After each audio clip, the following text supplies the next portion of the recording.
Okay, hey guys, welcome to the live, and it's a late live. Obviously, I just got off work, raced home as fast as I could. You know that, probably like 2 minute walk or whatever to get home and set up. And anyways, and of course, Melissa, who is gaming and sleuthing in the chat, is joining us tonight. So thank you, Melissa, for being so late over there in the eastern side and coming to join us tonight. And hey, everybody. I can hardly wait for this live because I know that you're going to be saying a lot of stuff and drama and stuff. And I usually shy away from drama stuff, but I'm looking forward to hearing what's going on over there. You want this drama. Yeah, we want the drama. But I was going to say, so hello, everybody. Again, please hit that like button if you haven't.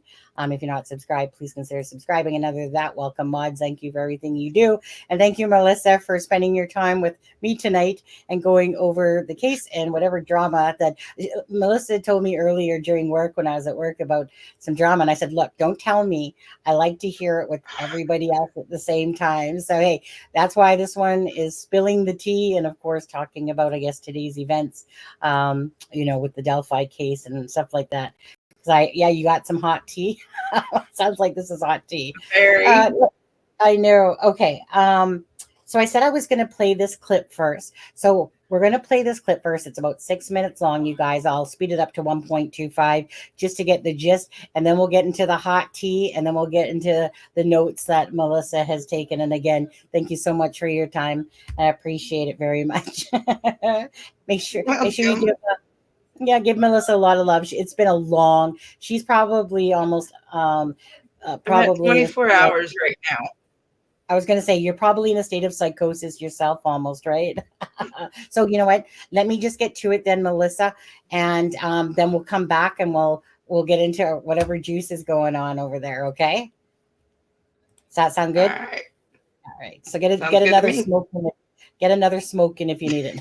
By murder's trial. That video depicting the suspect's time in prison. Richard Allen spent the last 2 years behind bars waiting for this trial that's now underway for the murders of two teens, Abby Williams and Libby German. Our senior investigative reporter Bob Siegel and Samantha Johnson were in court today as those videos were played. So Bob, why don't you lead us off and tell us what you saw? Sure. We'll let you know we are directly across the street right now from the Carroll County Courthouse, which is behind us. It's been raining here all day. Inside the courtroom today, the testimony, so important for the defense. A neuropsychologist took the stand today to talk about Richard Allen's mental state while he was inside prison. Dr. Polly Westcott told jurors she met with Allen in prison to conduct a series of psychological exams on him. Based on those exams and reviewing prison videos and phone calls and medical reports, she determined Allen suffered from major depressive disorder and psychosis during the time period that he confessed to killing Abby and Libby. And she concluded he was not faking or exaggerating his mental health problems at the time that he confessed.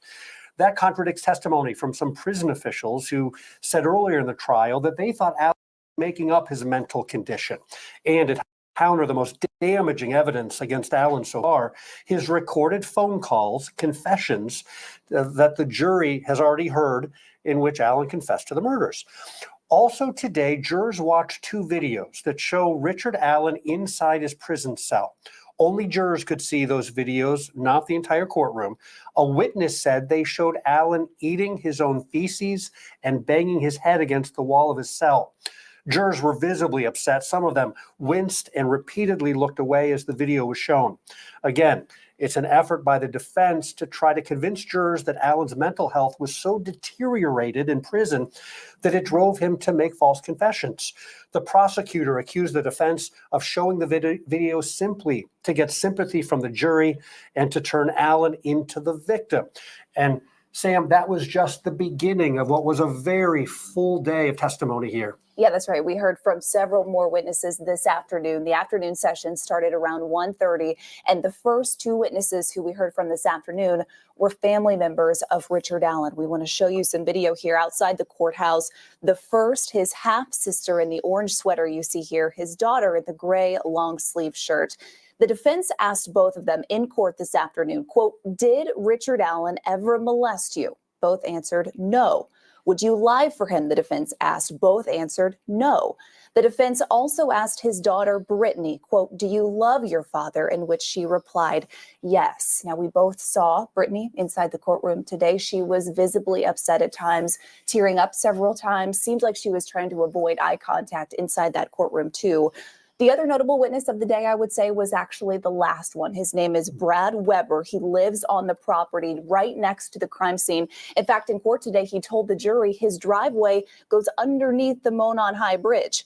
The defense got him to admit today in court that he told differing stories to police in the days following the girls' murders about whether or not he drove straight home after work that afternoon. And that's important because if he did, that would put his white van in the area of the Monon High Bridge around 2:30 p.m. the day the girls went missing. And that would match Richard Allen's alleged confession in prison that he said a van scared him at the crime scene that day. Now, Weber told the jury that he has cooperated with police several times, saying, quote, they searched my car and house. Another quote, he went on to say, I talked to a lot of people. Now, after that, this was at the very end of the day. I think this is important to mention. The defense showed Weber a photo of his own garage that they say they took on February 19th, just a few days after the girls went missing. We could not see that photo from where we were, but it was handed out to jurors.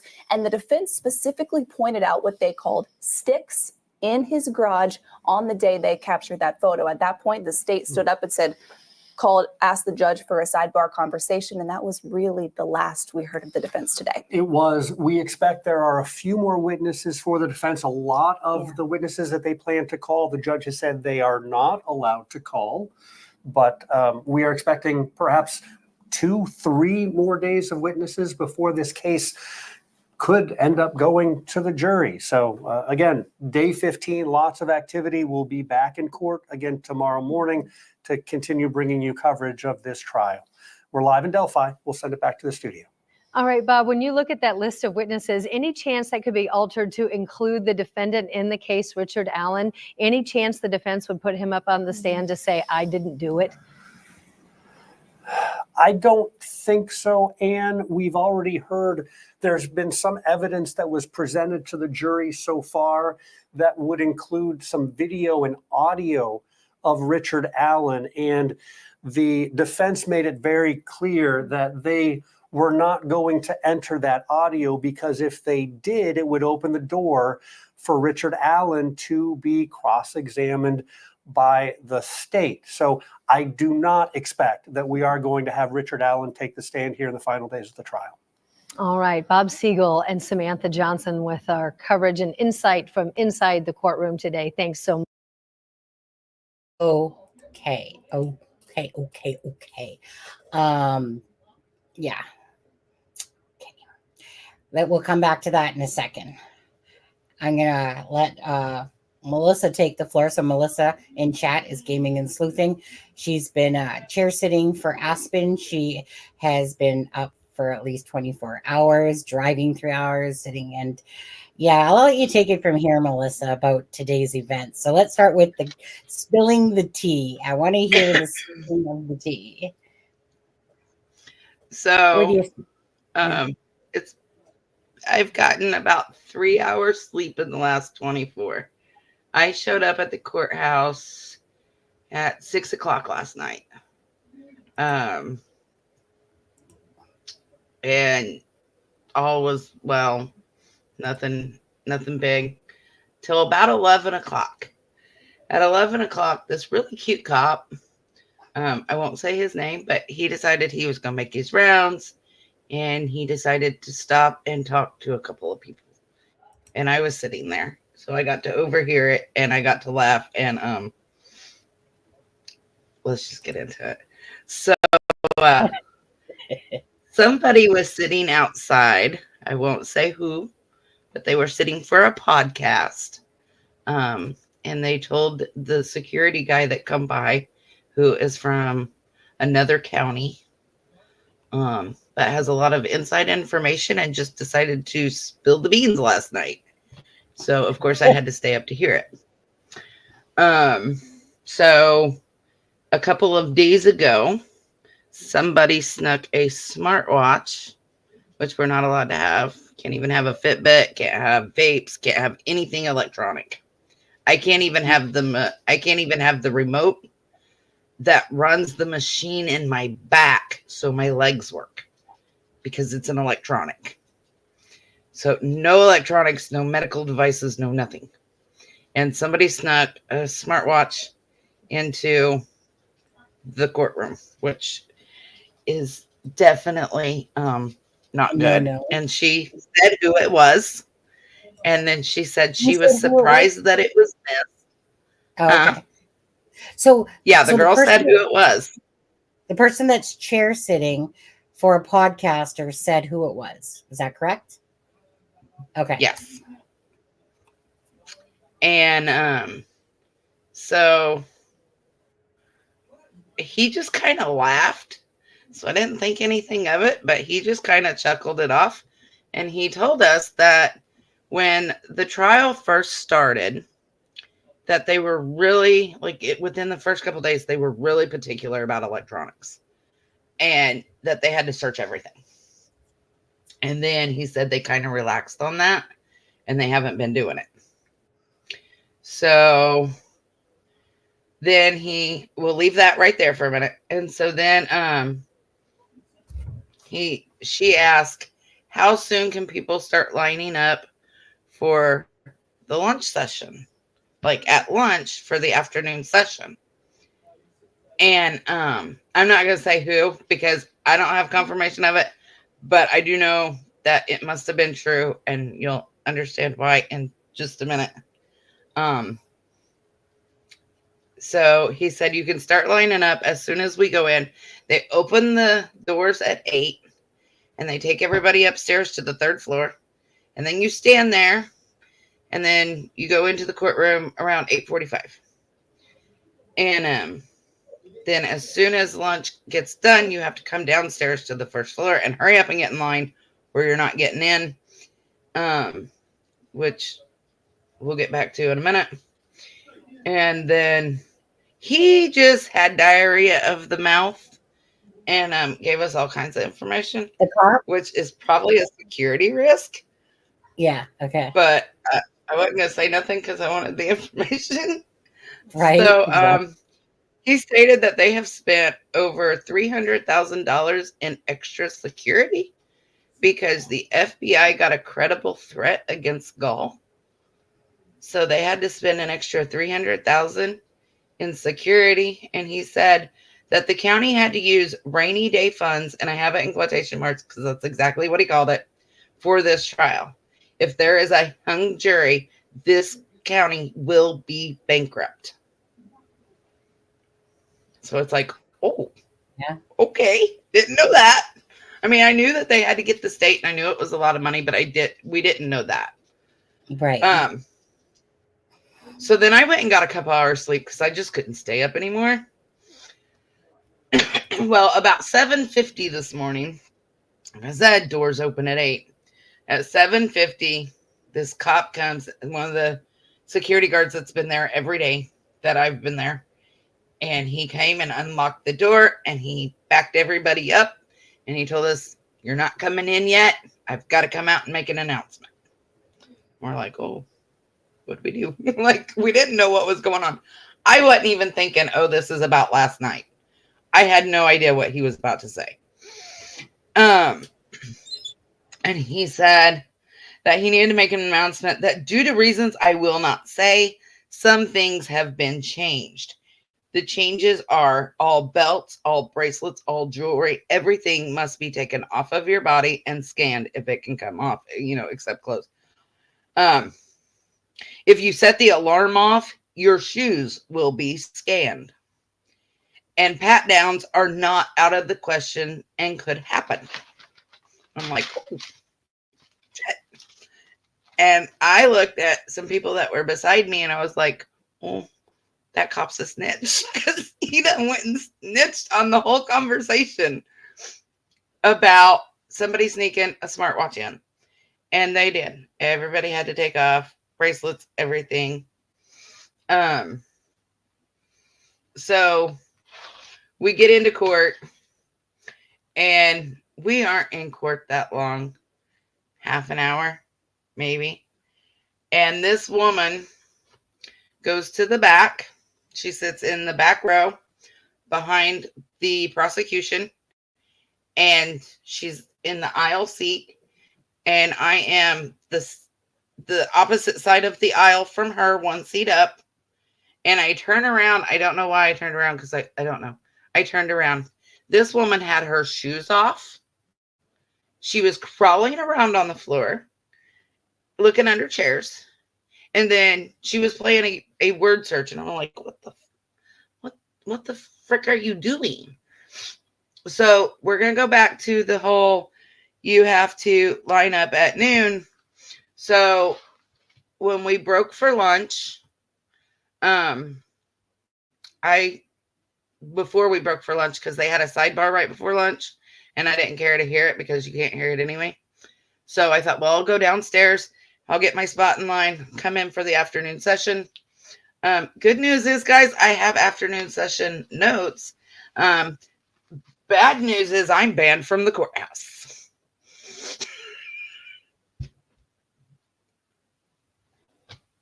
So I get down there, and I am, I don't know, 26 in line, something like that, 27.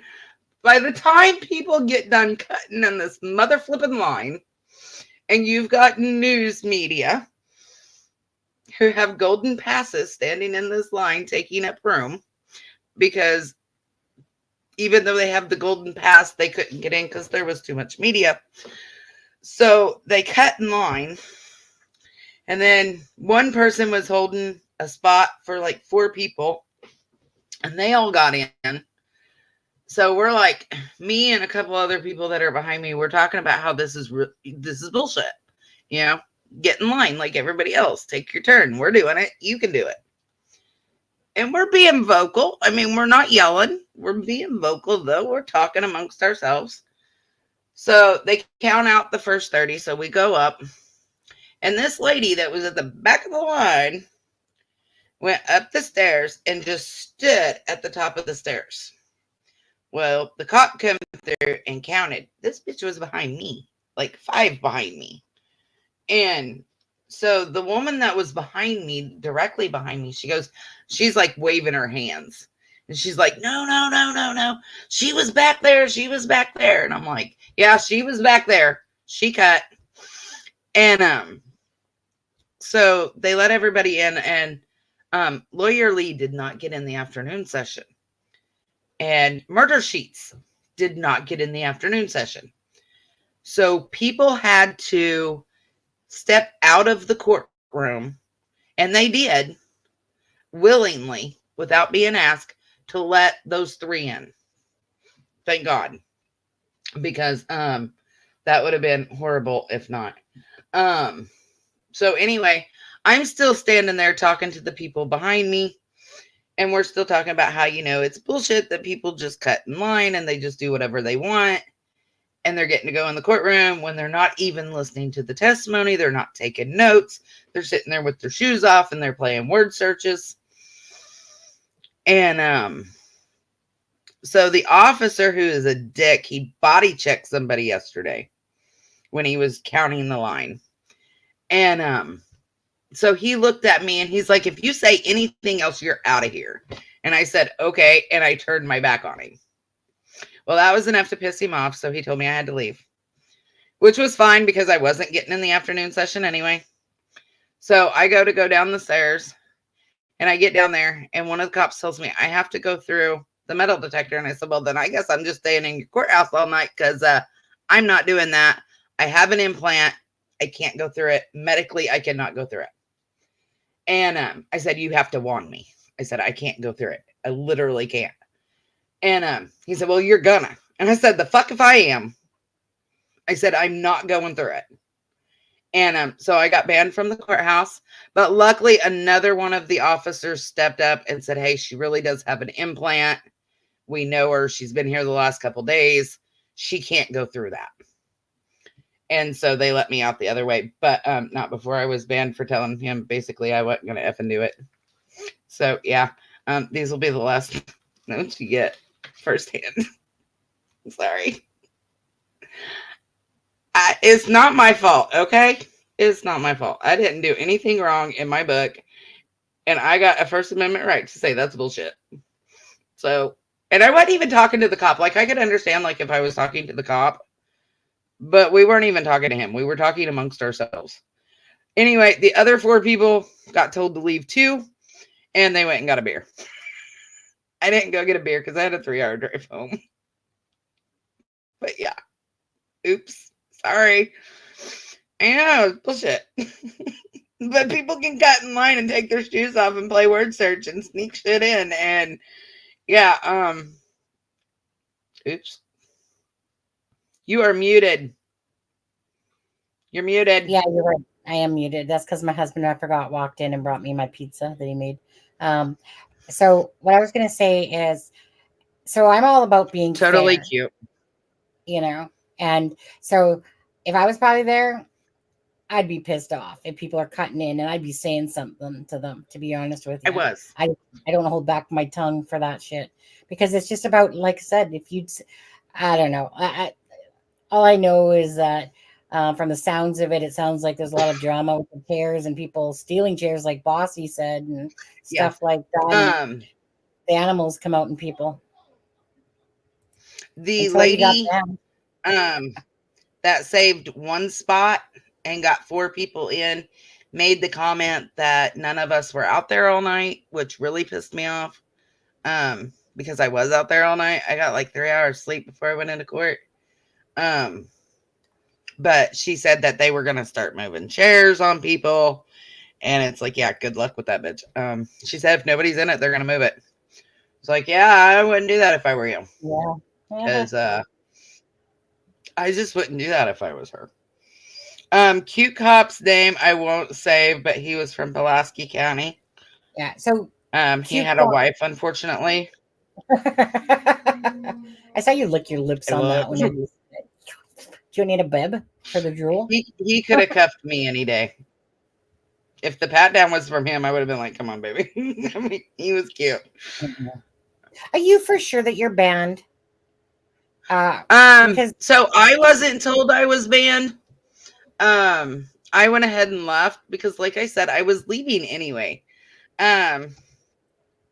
So after I left, I was almost home and somebody called me and said, hey, I was on the phone with somebody. And while I was on the phone with them, a guy walked up and said that the girl that got kicked out of court today couldn't come back. Supposedly. This is the same woman that was already causing issues. So I don't know. But I have medical appointments this week, so I'm not able to go. Well, I was going to say, honestly, we're down to the, defense stuff and, like, you know what I mean? Like, I think for me, it feels like the highlight are the days that have happened, including today. And then, like the main event part of it, in a sense. Now it's just about the defense, calling up these witnesses. This is why Richard Allen couldn't have done it. And by the way, I just have to say, because honestly, like, I'm just going to call bullshit on this whole shit, right? Like, we'll get into that, but Richard Allen, the whole freaking white van I just pulled out of my ass. It was during psychosis. I just made this shit up, and oh my God, there's a white van at Brad Weber's property, even though, you know what I mean? It's just, come on with it all. But anyway, we'll get into that. Whenever you're, whatever you need to finish saying, but other than that, thank you. Was there any more drama? There was a little bit, but I'll get to that when we get to the notes because it wasn't with me. Okay. So it was. I'm going to turn off my camera because my husband brought me my pizza from when I got home, but I'm here listening. So whenever you want to get to your notes now, thank you everybody again. Please hit that like button. This is Melissa, Gaming and Sleuthing in Chat. KCL. Yeah, I'm not ever sure what happened on there.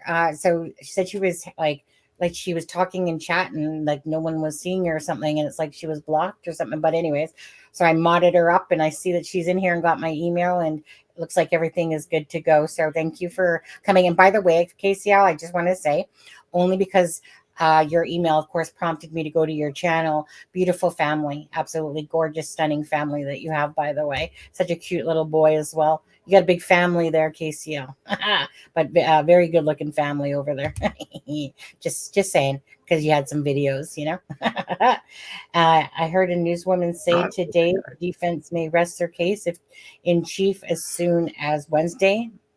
Well, Yeah. I was going to say. So on Friday, when everything was, when the third party again was dismissed by Gall, the defense had 4 days worth of testimony, and that included Friday.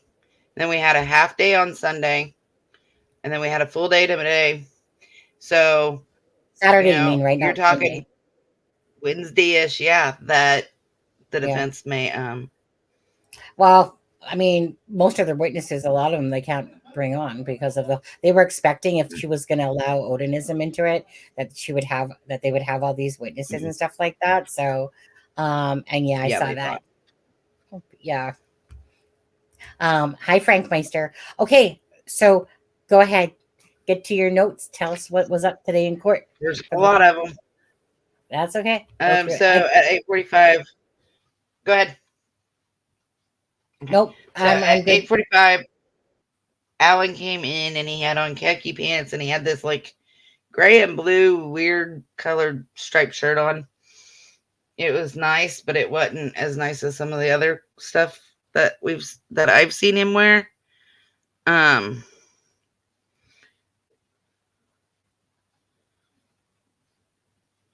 So then and he had a smile on his face again this morning. So I don't know how to describe what I'm seeing, but OJ and Baldwin did it twice. OJ did it once. They like put their arm around him and squeezed his shoulder like in a I don't know, comforting way. Like, I don't know. It was a weird embrace this morning. And Richard Allen and Baldwin were both reviewing notes on a little notepad that he had brought in with him. So I'm not sure what's up with that. So at 9:01, we noticed that Richard Allen had his Bible turned and was reading Revelations. I mean, we could clearly tell it was Revelations. It was in the last of the book at that.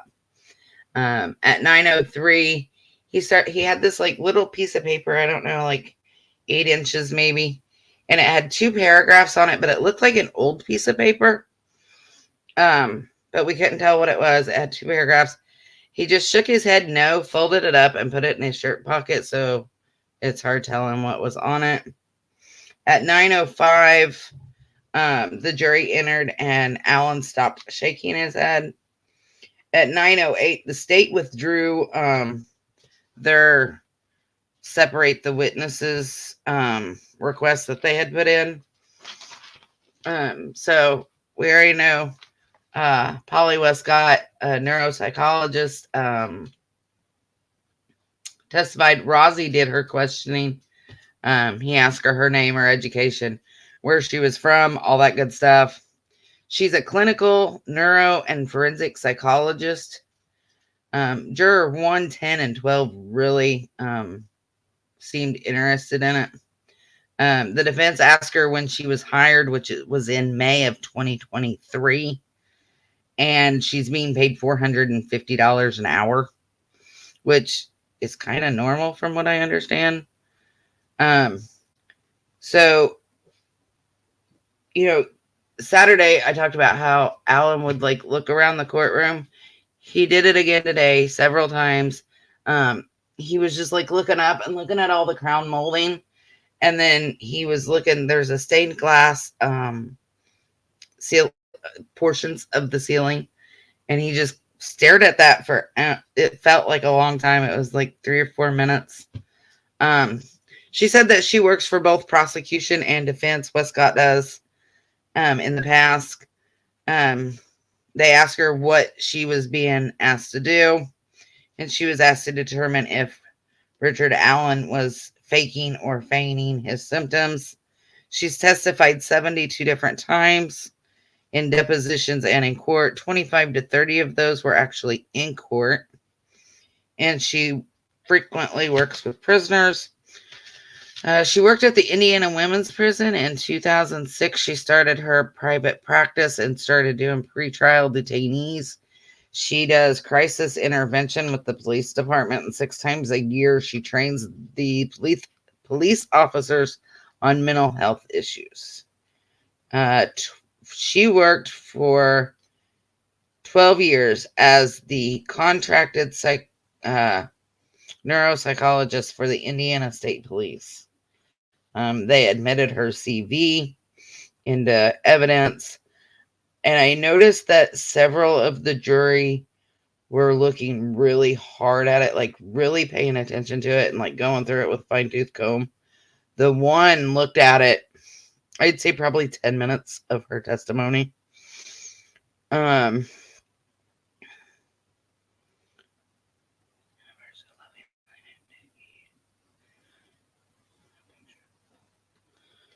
Oh, yeah, I guess they have a credible threat. I don't know. That's what the cop said last night. So, I noticed that, again, Baldwin is comforting and reassuring Rick Allen a lot. He's like putting his hand on him. He's putting his arm around him. All kinds of stuff. Her daily practice is clinical psychology. Up to 50% of her practice, she's actually hired out by judges and prosecutors in defense just to do pretrial and testify. Rozzi asked her again, what was she to do in this case? She was to examine Richard Allen's mental health issues, his history of mental health issues, and she performed a neuropsych exam. She was to offer her opinion about the decline in his mental health. She said she reviewed Richard Allen's circumstances, his mental health, his history, his phone calls, his videos, or the videos of him, the family, and the history. Speaking of videos, I want to make a correction from Saturday. The videos that we talked about on Saturday were movement videos. They were not from inside his cell. Inside his cell was today. I think I have where they took him for the movement videos.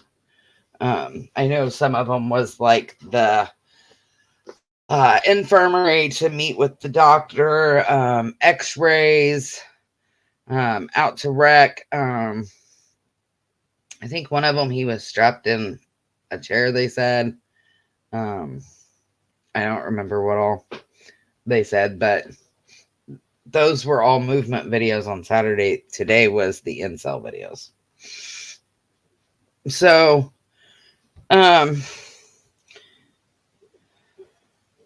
she asked if the information she received in this case was different than any other case.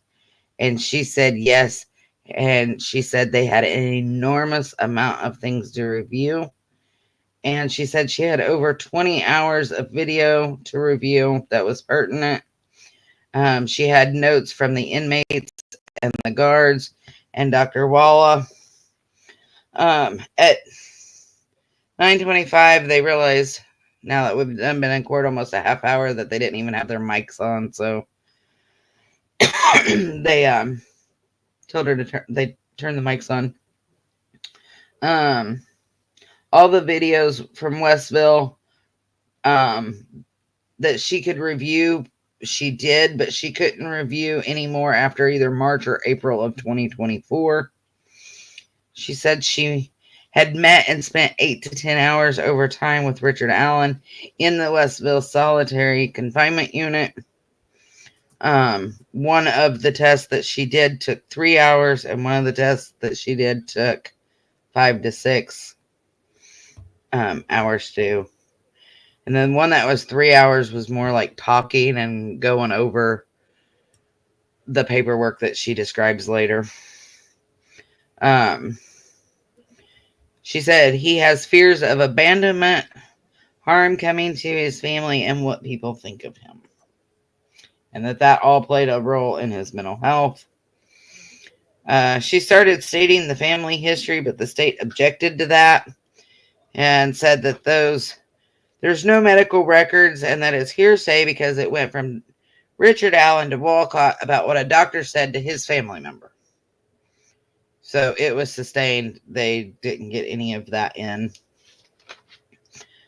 She requested and met with Kathy Allen. She got all of Richard Allen's medical logs from Westville, which kind of became important later on. But we'll get to that. She ended up, she made a 127-page report and had a chronological summary in it. I noticed Richard Allen wears his glasses weird. And I don't know why I noticed it, but I don't remember seeing glasses. He's had glasses every day that I've been there. And I don't remember seeing glasses in the Bridge Guy video. But he doesn't wear them on top of his head like this, like normal people. He wears them like he this. just needs them for close up, it looks like, eh?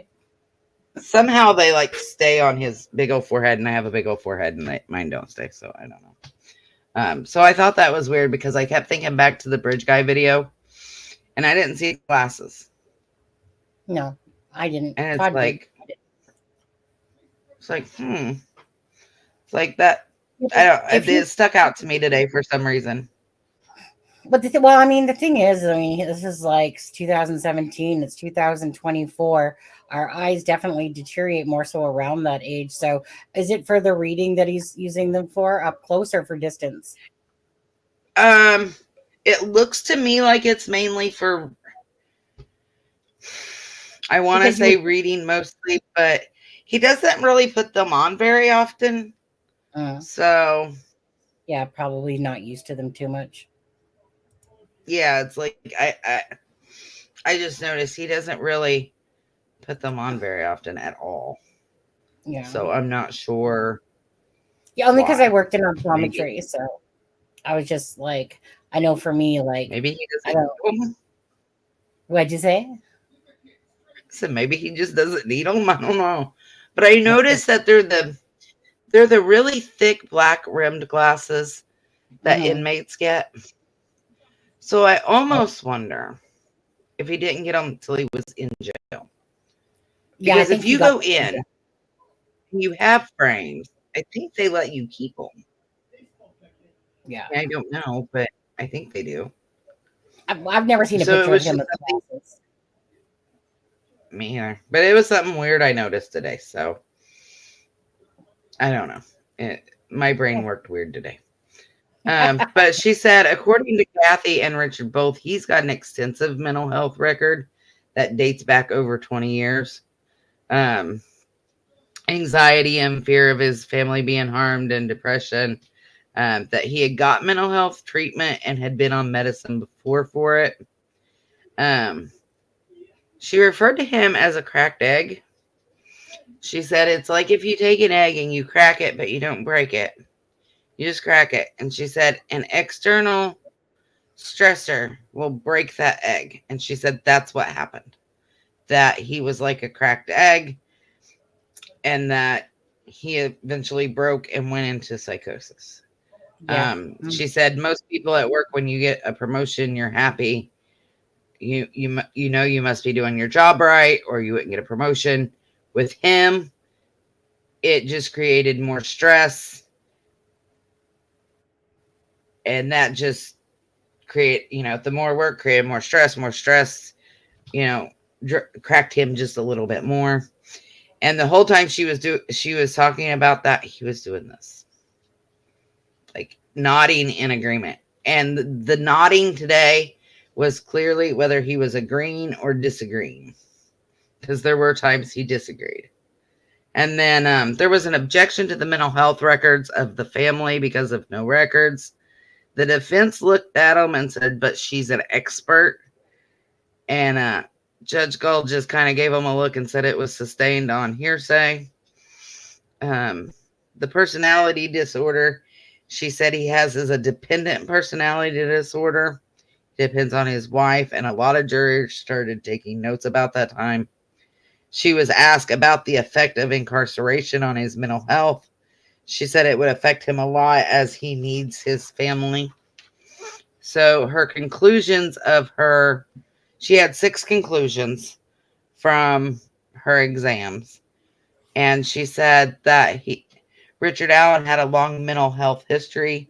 The prosecution again objected, but it was overruled. She again compared him to a cracked egg that was about to break.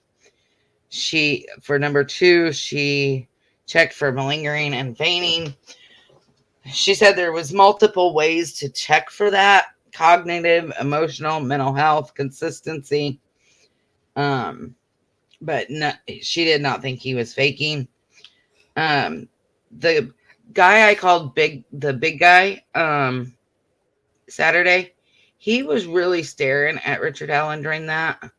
I bet. Almost trying he was trying to figure him out. He was really staring at him different than normal, or different than I had seen. Mind you, I have not been there, so it may be normal. The Judge Gall, I noticed when this was going on, she was going like this. She was looking up and just kind of rubbing her chin like she was in deep thought. I don't know. She was not in a good mood today. She's probably going, fucking bullshit. Fucking bullshit. Right? I was.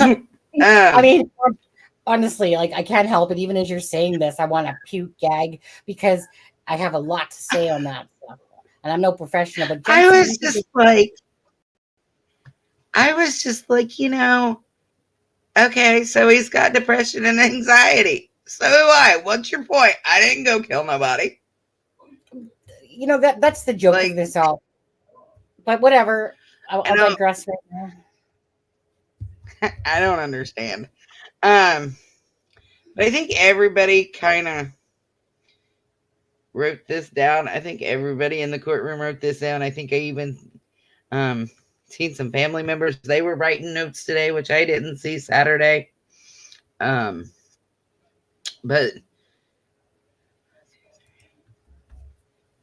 I seen 5 of them writing notes today, of the family, of the girls that were writing notes. But she said cognitively he is slow, which she said she described cognitively as his ability to understand, and he's in the 5th or 6th percentile for the same sex, same age, and that the frontal lobe, which is his problem solving lobe, he is in the 2nd to 4th percentile in that. And she said he's got preservation. He gets stuck on an idea, like the job. He's not doing good enough. His family, he's worried about their safety. He's not making enough money. That's why he's looking at stocks. And I'm sitting here going, did you just I'll tell you what. Did you take his? I'm going to tell you what the main issue here is right now, is that his mama weaned him off the tit too soon. That's what happened. Go ahead. I wouldn't doubt it. I just was like, so you mean to tell me he's retarded? I can't say that word. You mean to tell me he's mental? I gotta go. He's mentally handicapped. Is what you're telling me. Because somebody who has the ability to understand in the 5th or 6th percentile is really, really low. I'm pretty sure my dog could do better than that. That's mentally handicapped should get a check low. And he's the manager at CVS? That's exactly it, right? Come on now. Spare me the bullshit. Yeah. So he has no problem solving skills because he's even lower in that one. He's 2 to 4 percentile. Right. He's just how did he even get to the manager level? It's beyond us then.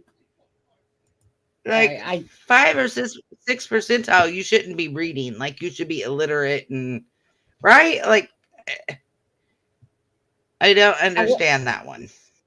No, and all it is, and we'll get to it all, but it's because it's just simply bullshit. Yeah, is he fucked up in the head and have emotional issues and got off his mommy's titty too soon and shit like that and can't deal with life pressures, and he has insecurity problems which is stemmed into anxiety and that? Sure, absolutely great. Is it going to take away from confessions about stuff that someone would know about a crime scene like a van, or that you literally called yourself in? Is he so mentally unstable? Fuck off, Westcott. Maybe Fuck that's off. why he called himself in. We now have the answer to that question. Right? I guess he called himself in because he was in a psychosis state, and he met up No, with a because sailor. his problem solving is in the 2 to 4 percentile, and his ability to understand is in the 5 to 6. So he really did he's too stupid. He just called himself in. Uh, I don't know. and dependent, I'll agree. Someone like a Richard Allen that's so Dependent, insecure yes. by so many issues, dependent personality disorder, absolutely agree. But what does that have to do with that? So when did this doctor come and examine him? After he's confessed, and then he had to pretend like he was in some sort of psychosis, to eat his shit and eat paper or drink toilet water and shit. Do you know when she actually came Yes. to see him? Thank you. She came in. Okay, so she was hired in May of 2023. And she came and seen him on August 20 of 23. Yeah. August so 2023. Exactly. That's just it. And that's when she examined him. Yeah, right. After the fact, if he made all these confessions, now he has to try to retract, and the defense has to portray this person that just went into psychosis because he confessed. And of course, do you know what I mean? It's one of those things. Yeah, but we all know the game that's being played here. Like I said, for people that have mental health issues, anxiety, depression, okay, those things are real, absolutely. But we're talking about trying to make him seem like he was in such a psychotic state that he was confessing to shit that he never did. That's the bullshit part. He's a fucking manipulative person because his lawyers are, the lawyers are telling him that, hey, you could just act a little bit Looney Tune for us. That would be great. Anyway, go on. I agree. I mean, I fully agree. I was just sitting there writing this all down, just saying bullshit, bullshit, bullshit. I mean, it just doesn't. Some of it I agree with, yes, but I don't see I know why they're giving this testimony, because they do want to discredit his confessions. But at the same time, tell me why he wasn't bridge guy. Tell me why he wasn't there. Tell me why he's not the one that killed Abby and Libby. Oh, wait, you can't. Now, Travis just made a comment and said, there's a psychologist on the jury. They will determine what's real, the real deal or not. But this is the problem, is that you got someone clearly from the defense going, you know what? I do this all the time for the defense and whatever. But you know what? I'm determining that he was in the psychosis state. And yes, these are not fake. They're real. And then, of course, you have the prosecution side saying, yeah, no, pretty much, it was determined that he was basically bullshitting and he told the story and blah, blah, blah, blah, blah. So it's one of those things. You can have 5 psychologists and each of them walk away with their own thing, like, yes, it's real. No, it's not.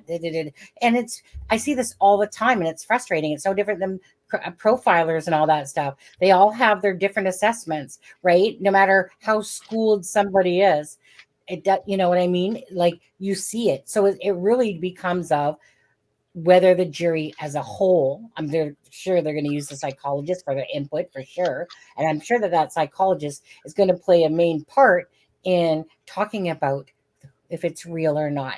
I think that psychologist is going to play a big part in talking with the other jury members and playing a big role in that. And depending on how they're viewing it, will depend. There were 2 questions by the jury. And if I had to guess, I would say that they were written by the psychologist that's on the jury. Do you have those questions? Well, I'll let you go with your flow. Yes, I do. Just go with your flow. We'll get there. Yeah. Her testimony is kind of long. Let me go ahead and ask them. I think the psychologist asked, did you watch the police video on October 22nd? And she said no. And then he said, is it a full diagnosis or is it MDD with psychosis? And so she went into this big long explanation that he was in a psychotic episode, but that he had this major depressive disorder with psychosis, and he was 25% more likely to repeat an episode since he already had the diagnosis. And so I believe those two are probably written by somebody who knows a little bit more than the average person, right? Joe. Yeah. Because she was talking about all this stuff she reviewed. And then the one thing she didn't review is a police interrogation. And then the way the question was worded about the major depressive disorder with psychosis, or was it a full diagnosis? And it's like, I didn't know what they meant by full diagnosis. Like, they had to explain it. I didn't understand it. So I'm leaning that the psychologist is probably the one that wrote that question. So she said there's been a decline in his physical and his mental health within the first 4 months of him being there. She named off a few examples, like eating his feces, saluting Trump, and the state objected, which it was overruled. Which 5, part she could said they he had major depression. saluting Trump? They objected to her naming off things he had done. She is a clinical neuro and forensic psychologist. This doctor is the psychologist on the jury. I'm not sure. How old is she? She looked like she was young when I saw. Do you know? Like, would you put her in her 30s? She is young, I thought. I thought too. And I was like, gee, you just came out of Pampers almost. But you know what I mean? Like, it's not like some older lady. It's a younger person. But I just kind of was curious if it was like. Especially when she started like naming off the stuff she'd done. I'm sitting here going, the way you look and your stuff ain't adding up. Because I think she's older than she looks, but man, she looks young. Of course, then again, I was told today how old Tom Webster was, and I didn't believe it. So I call bullshit. I want to see a driver's license. So Tom, if you're listening, I want to see your driver's license. But she said his major depressive disorder had reached the severe level, which led to the psychosis. 6, he had somebody's going to kill me for this. Epidology.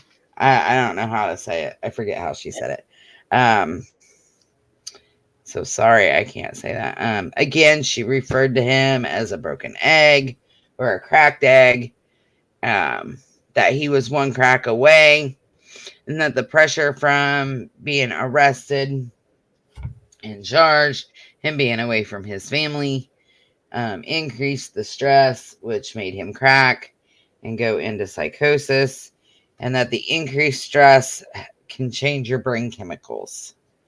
And that was the psycho part of it, the psychology part of her testimony. And then she went into talking about handwriting samples. And she used a couple different things. So there was an objection. Jen said, eat it all maybe. Maybe that's the word. Yeah. Mm-hmm. Yep. However you want to. Yep. Nope. I'm not a doctor. I know. I hate it. Etiology. Yeah. I also couldn't read my initial notes, so I put a P instead of a T. So you're probably right. It probably is. Yeah, whatever that word is.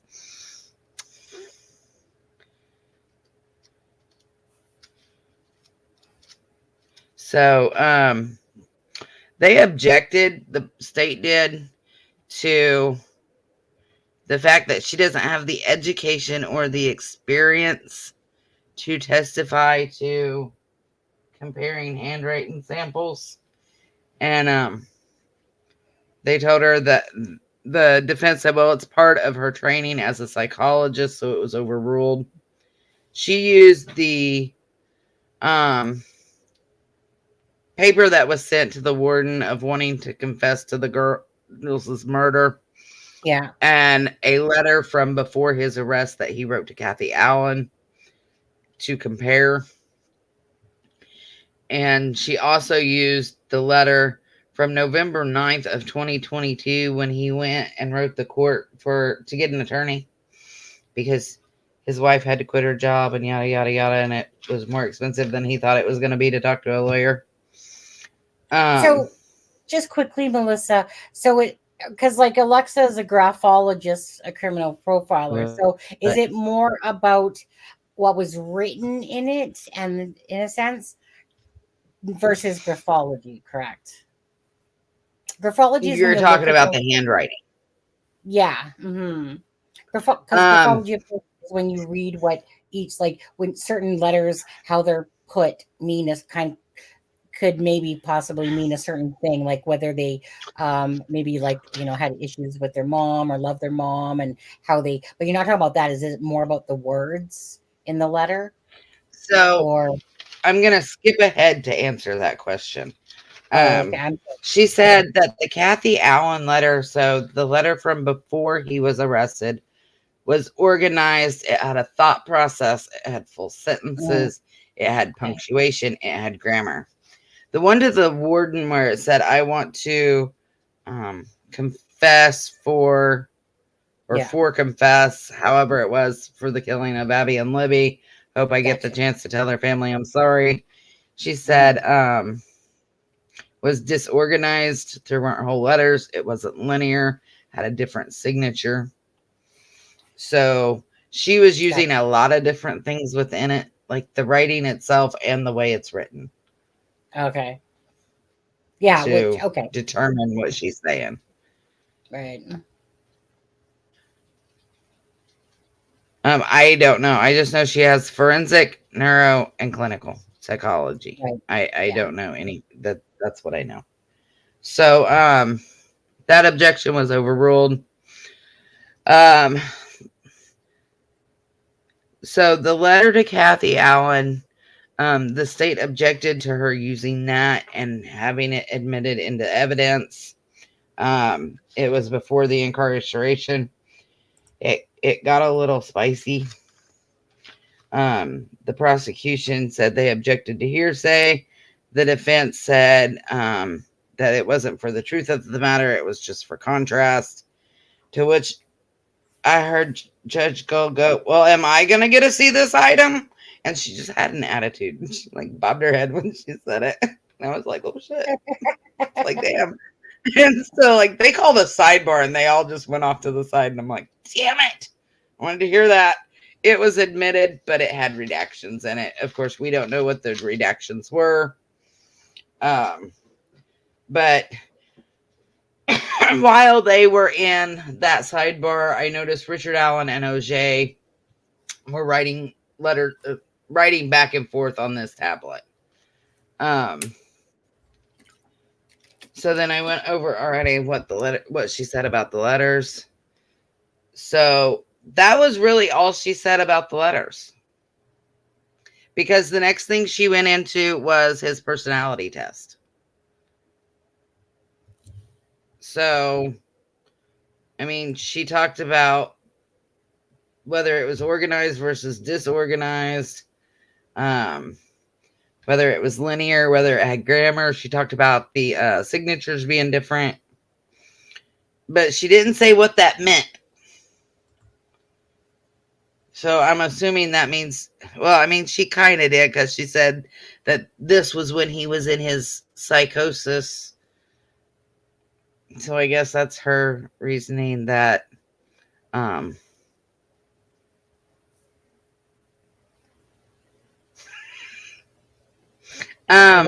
don't know if he was sleeping, but he wasn't necessarily paying attention. But he wasn't a security guard, the one I seen. He was a state trooper. Sorry. I looked back and he was just like, I couldn't see his eyes, so I don't know if he was sleeping, but I know he was not paying Wait, attention. like with his eyes getting some rest, maybe. He was checking them for holes. He was checking them eyelids for holes. That would have been my excuse, and I would have stuck to it.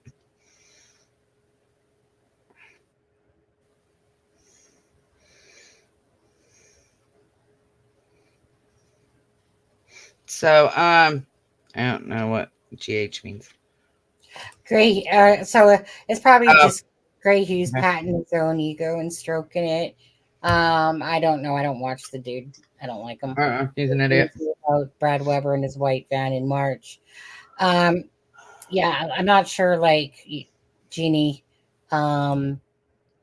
obviously Gray Hughes is, like I said, maybe unless it's in a video or something. Did he show a video? Supposedly it's in Discovery, but I kind of was hoping that when they brought it up again, and again, I didn't get what I expected to see out of that, because if it's in Discovery, I expect them to like black everything out and say, well, what's this say to the witness? And oh, it says van. Okay, well, what's this say? It says van. Okay, then. It was mentioned in Discovery, but they haven't done that yet. So it makes me wonder if it was or wasn't in Discovery. Yeah, there was Yes. this big document dump, quite a while back. So I'm not sure if it was from that, from this like big document dump stuff, because obviously, like, nobody else was. Let me put it this way: nobody else was ever talking about this white van. So do I actually care about Gray Hughes enough to? No, I don't actually. So whatever. No, I don't. It's kind of like Greeno talking about. I was talking to Richard Allen, and then him and Richard Allen are having secret conversations while they're in the courtroom. Fuck off, people, with your fucking egos and shit. It might be. You never know. Yeah, they're probably doing this to each other. They got that telepathy going on. Fuck off. Come on. I just, you know what? I'm just letting it just play out the way it is. But Yes. hey, there he goes. Go ahead. So Ben, he was hospitalized shortly after the girls' unaliving for his alcoholism and depression, I believe it was.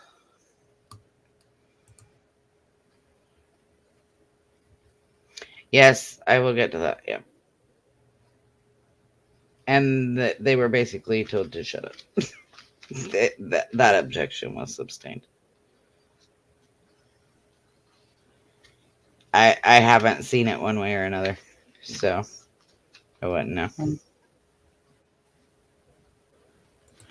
So then she went into the personality test next, and she said it's a NCMI objective personality test.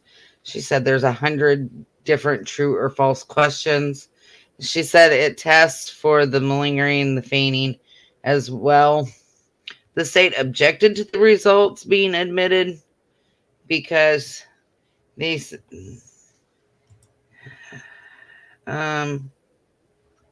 so it got a little spicy again. So they said there was no second opinion done, and that this was not even in discovery.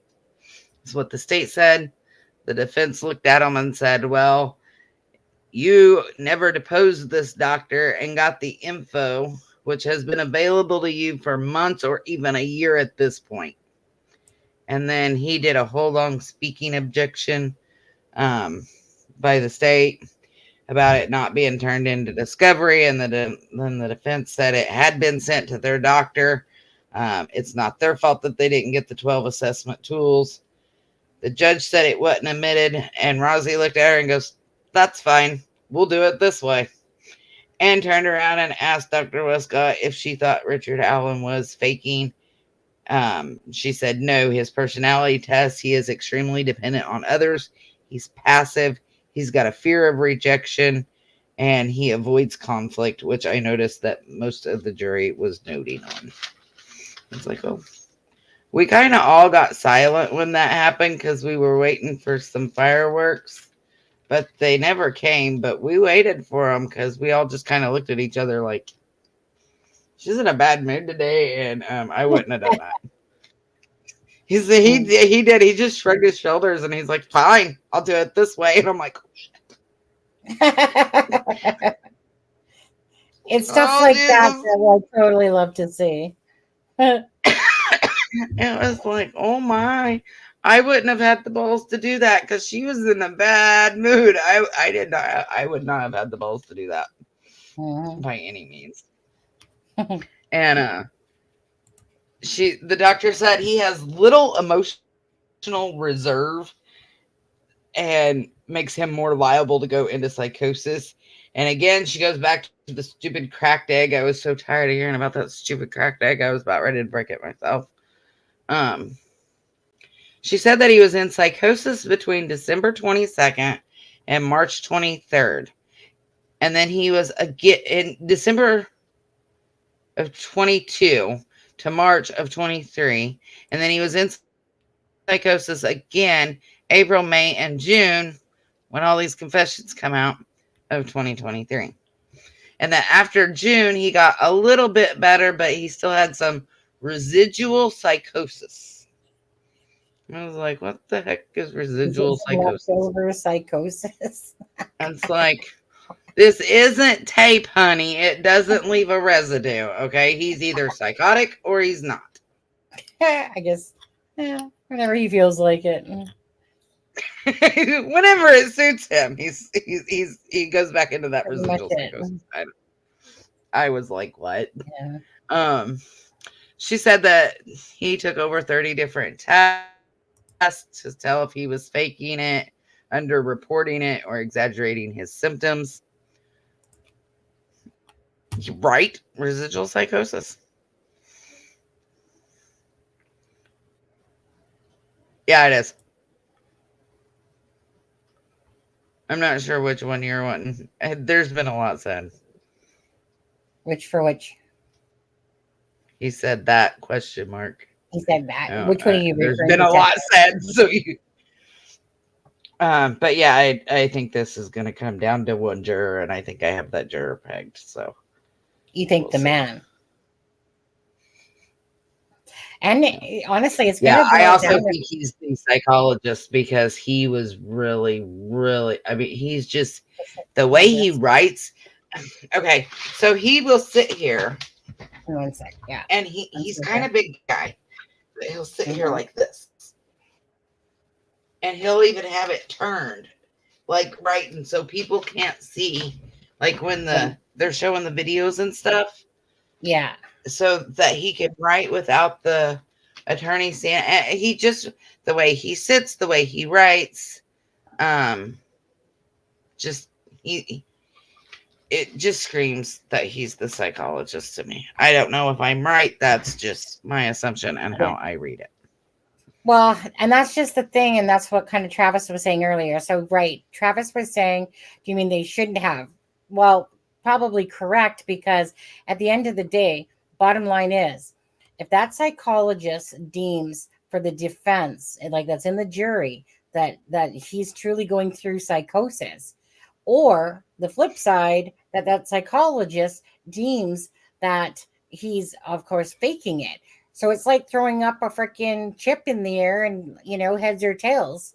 Because, again, it's no different than looking at the defense and the prosecution. In court cases, they have their expert here saying, no, yeah, he's in psychosis. The other one saying, no, faking it shit. So it really kind of a lot boils down to this, a lot of it, the psychologist, because people are going to look to that psychologist because this is a mental health issue case for the most part of what they're trying to portray, that he went through this. That psychologist is going to be very important in how the outcome of this trial plays out.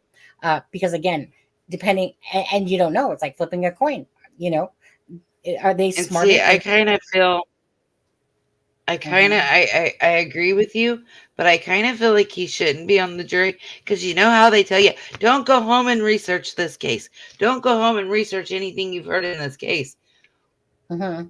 Well, he's not going home and researching it, but it's in his brain. Well, that's just it. So I don't know. That's what Travis was saying. He's not so sure how wise it is to have a psychologist on it, because again, the psychologist is gonna, like having a psychologist in there is going to be a game changer for the jury, right? And the thing I is that they're gonna flip for the defense and say yes, psychosis, or flip for the prosecution in a sense and say, nah, you know what, this dude's faking it. So let's hope we got that smart psychologist that says this dude is faking it, and he confessed, and he might have fucking issues, but not enough that he was so out of touch that he was confessing to things. It's just, even hearing it like a normal person hearing it, I'm sorry. Like if I didn't, besides know anything about the case, as I'm listening to it, right, would it seem like someone is like, if they've confessed and they've put themselves at the bridge and they've called in and they're acting pretty normal, they're working at a job, they're going to their thing, and they might have issues going on in here, but they're showing up for their job, and then all of a sudden, the doctor comes and sees him in August, even though he's confessed back April 3rd and shit. Well, you don't think he's going to play the effing game? Of course he is. So so hopefully they're smart enough to go like, oh, he's doing this shit. Because of course you're going to start playing up on yourself. If you literally were told by your lawyers, like, what the fuck, now we got to sit there and fix your shit for you confessing all this shit, in a sense, like, and they're probably going, but we believe you. We believe that you are in psychosis. Nudge, nudge, act a little bit, fucking crazier. Anyway, that's all I have to say. Mm-hmm. And that's something Dr. Westcott said today. She said he has held 3 jobs for a relatively long time. And then it was like 2 sentences later, she was telling us how stupid he was. Like, I was like, what? You can't have it both ways. You can't tell me he's functioning at the 2 to 4 percentile, but yet he's held 3 really long jobs. That just doesn't make sense to me. Mm-hmm.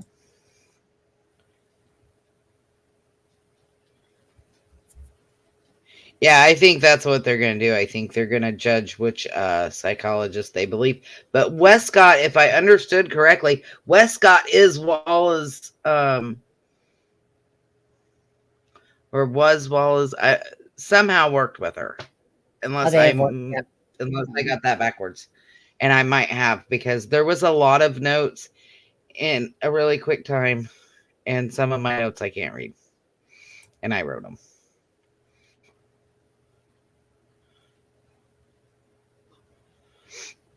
I don't think they're going for an insanity defense. They're going. No, they're not. They're saying that the confession, he was crazy when he was in psychosis when he made the confession, so therefore the confession shouldn't be considered because they were false confessions because he was in psychosis. Yeah. And he sure wasn't insane, working at his job just fine. Right. Mm-hmm. I mean, I don't understand where they're. I mean, I know where they're going because, like, I hear it, but yeah, I don't. The defense has to do this, and this is what I get. I absolutely get that the defense has to play these cards, to the nth degree to portray this image of it. They have to. It's the only way that they can get their client off is to portray it and stuff like that. Hence why they're showing Brad Weber sticks in the garage and shit like that. Like, they weren't sticks, though, from what I understand. Probably not. They were called them sticks. But from what I understand, it looks like he left his garage door open and, yard debris blew in. Yeah. Like, whatever. Yeah. Oh, yeah. But, but like I said, the defense has to play it up. Yeah. Mm-hmm. And so I get it. And it's just a matter of being frustrated in my head going, did Ellie do too much damage to this case with such sloppy work that or are the jurors going to understand that beyond a reasonable doubt that this person, a vehicle goes by, like I always keep saying, a vehicle goes by, he puts himself there, fuck you, RA, with the retraction of your timeline. That's your lawyer's bullshit and all of that. he confessed to the truth about being there twice to that. And then, so it's just going to be about all of that build up. Like, you know what I mean? The path that basically says beyond a reasonable doubt, we believe that RA confessed. He was there. He said he was there. This. Will that happen? I don't know for sure, but I'm hoping. I'm hoping. And you know, they see through all this fucking bullshit. Let them stare at fucking mugs and see what, you know. I haven't heard anything about Dr. Martin testifying.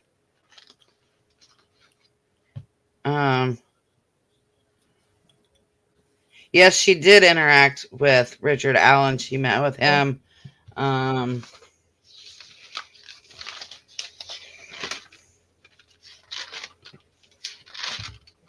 She met with him in August of 2023 for 3 hours and then 5 to 6 hours the second time she met with him. She's the one that administered all these tests. So she did meet with him. And well, yeah, of course, she's got bias towards for the defense. She's testifying for the defense. I mean, yeah, I mean, you need her to get up there and go, yeah, I don't believe he's faking it. Or no, that I don't believe he's faking it. Yeah. It always makes me wonder about that, Melissa. Like, okay, in my head, this is what I'm thinking. So, did they have to go through 10 psychologists to get the one that said he's not faking it? Because it's not like you're just gonna pick one and go, you know, like if you're being a true you know, psychologist or whatever she is, but meaning, so what, you picked your first apple off the tree, or you knew that somebody that testified to that stuff about on the defense side, meaning, do you know what I'm saying there? Like, yeah, I mean, she even went one step further to try to discredit Walla. She said, well, Walla was using the DSM-4, where I was using the DSM-5, and it's a little more updated. And what Walla says isn't even in the DSM-5. I was like, what? So, I mean, she tried to discredit her best she could. This is a channel that has their own opinions, Carrie. And but my own personal opinion is he's guilty. Most people that follow this case understand that Richard Allen is more likely the person than not the person. So I would say that in this channel, you're going to go probably 3/4 more with guilty. And that they're worried about him getting off. Yeah, there's a lot of people worried about him getting off. I'll leave it at that. Yeah. Don't want to go back to that. Let's see. She said she reviewed over 30 notes from Walla, the cell videos and phone calls. They asked her what the impact on Richard Allen would be with the solitary. She said the stress of being away from his family with no sleep, the lights on 24/7, his weight loss, it all changes the brain, causes delirium and psychosis. The state objected to the word of delirium, and it was overruled. At 10:24, the defense passed the witness over to Diener. So Rosie said, okay, Diener, you can have her. Diener asked about the sensory deprivation and how it would affect his mental health, or if it would affect his mental health. She said, yeah, that. And when she said yes, I noticed Richard Allen again, nodding his head in agreement. So December 5th to August, these are according to, I believe these were according to Walla's notes.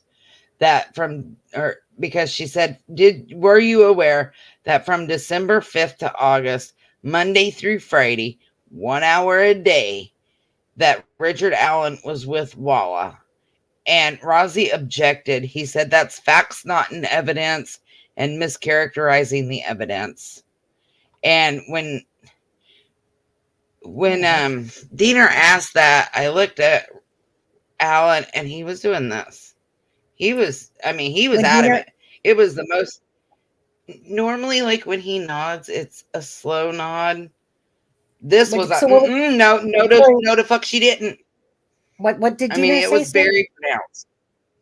Huh? What was it? Sorry, I missed that. What did Diener say? And he shook Diener said, "Were you aware that from December 5th into August, Monday through Friday, that 1 hour a day, Richard Allen was meeting with Walla?" And the defense objected and said that that's facts not in evidence and mischaracterizes the evidence. And Richard Allen said no. And he's just over there going, and it's like, oh, that's the most I've seen him move his head. And the judge sustained it. So the defense won that one. So she had to answer the question, and she said Westcott, or Richard Allen said no. So Westcott said that she did not see him 1 hour a day, and that's in her own notes. She had 30 to 50 notes of Walla's. She said that she might come by and he wouldn't want to talk to her, or another mental health professional would come by and he wouldn't want to talk. That she did not spend 1 hour a day with him at all. And that she got that from Walla's notes herself. LOL, Carrie. Carrie, honestly, she's like, I just want to be safe before I say my opinion, because honestly, a lot of channels you'll get attacked by idiots out there. And that we don't put up with that. Can you not tell how I'm reading these notes, Carrie, that you can voice your opinion? We think this is bullshit. Yeah, it's just about attacking other people, like, because other people are allowed to. It's when literally someone is dumber than nails and they're putting out shit like the family did it and stuff like that, or part of it. Okay, we don't got time of the day. Now that makes me mad. Yeah, we're just here for the freaking facts of the case. In a sense, letting it play out the way it is and basing our opinions on that. And to me, it's like I said, I'm not a dumbass. I don't know how the jury's going to see this all, but I think for most people are bright and smart and realize that Richard Allen is the BG, and it's just a matter of if he gets off or not. But I think that so far, at least to me, regardless if whatever the jury says, to me, everything is just pointing arrows, and it's all because of Richard Allen, that he was his own demise, from turning himself in, from self-reporting, to saying he was there at the timeline, to talking about the white van, to confessing, to his wife. No one in there, like I said, in their right mind is going to be like, sit there and tell their mom and that they did it and go, well, I wouldn't tell you if I did. That's something that the normal person will say, well, if I telling you something, I'm going to say, well, I wouldn't tell you I wouldn't tell you I did it if I didn't, and stuff like that. Anyways, so that to me is, like I said, people can see it however they want. I try to look at it like with my eyes wide open, even though we all have a little bit of bias, but I'm not biased because I want it to be Richard Allen. I'm for the facts that are in front of me. Justice.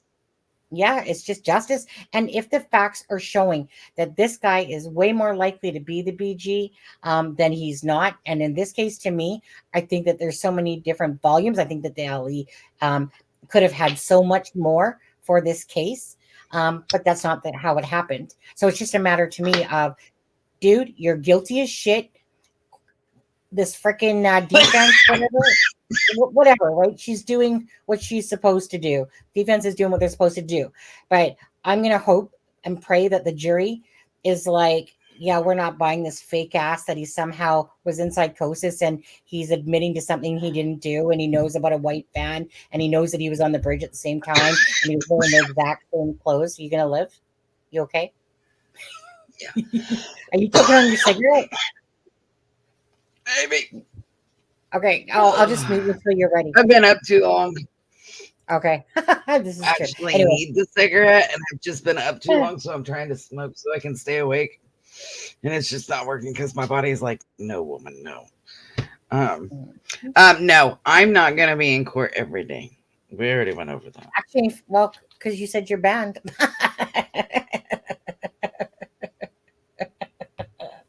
Might have got banned today, so yeah, I won't be in there every day. Yeah. Yeah, I definitely say he's Sorry. Bridget. I we'll get back on track. My bad. You got lots of shit. I know. So, yeah, we're not even halfway through yet. So let's see, where was I? Okay. So she said she got his medical records directly from Westville. And she said his light could be dim. She knew that. Diener asked, did you know that he got to leave his cell for a shower, for rec, and for medical? And her response to that was he didn't want to leave his cell because he was concerned for his safety. The lawyers were not there when he went through all these tests. And Richard Allen had to consent to be evaluated. Again, we brought up the dependent personality disorder. And she said, well, would that transfer to Wallace after what he said? And she emphatically said, no, it does not work like that. Even though he told Wallace, and I quote, you're like my wife telling me what I want to hear, and please don't leave me. Two separate things. Please don't leave me was separate than you're like my wife. And she emphatically told them, no, that's not how that works. And she said, so Diener asked, so Richard Allen does not find Walla as a confidant? She said no. And Richard Allen was like shaking his head no, back and forth again. It's like, dang, okay. When you don't like it, you don't like it. Because he was really, really showing he doesn't like it. So Dr. Walla and Dr. Martin observations of Richard Allen were taken into account, along with everything else from the guards. At this point, I noticed Rozzy was doing this number, like, I called him praying hands on his nose because he was just rubbing his face like, oh, please let me out of here. Get this over with. I'm over it. Kathy Allen still was not in the courtroom. She was still sitting out in the hallway at this point, which kind of surprised a couple of us because they weren't showing videos, so we weren't sure why she wasn't in there. So Diener asked her, she said, can something be said in psychosis and it still be true? And she gave a non-answer. She said that somebody can say something that when they're in psychosis that can be close to being factual, but generally nothing they say is factual. So she gave a non-answer, basically. She's like, well, it could be. She was asked why confessions were not in her summary, yet other stuff was that Walla had said, like the April 15th confession. She said it was not in quotes in Walla's notes, so therefore she did not put it in hers. May 3rd was, yeah. Can you just explain quickly to people that missed it about why you're banned from court? Because people keep asking. Well, so can you just enlighten them for a second? So everything went all right in the morning, and then when we went down for lunch, people were cutting in line, and I don't mean just like one or two people. I ended up going back like 5 or 6 spots. Me and the person behind me were talking about how that was bullshit, and so they let that we're on the first floor at that point. We go up to the 3rd floor, and we're still talking. And the lady that was like 5 spots behind me came up the stairs and stood at the top of the stairs instead of going and getting in the line. The lady behind me was like waving her hands and saying how she cut in line and everything else. And I said, yeah, she did cut in line. They let her in the courtroom. Me and the lady behind me, the 3 ladies behind me, actually, we're all talking. And we were talking about how it was bullshit that they were letting people cut in line, especially since the lady that cut in line and got in was the one who took her shoes off in court, was crawling around on the floor, looking under chairs, was doing a word search, wasn't paying any attention to the actual court. And so we said it was bullshit.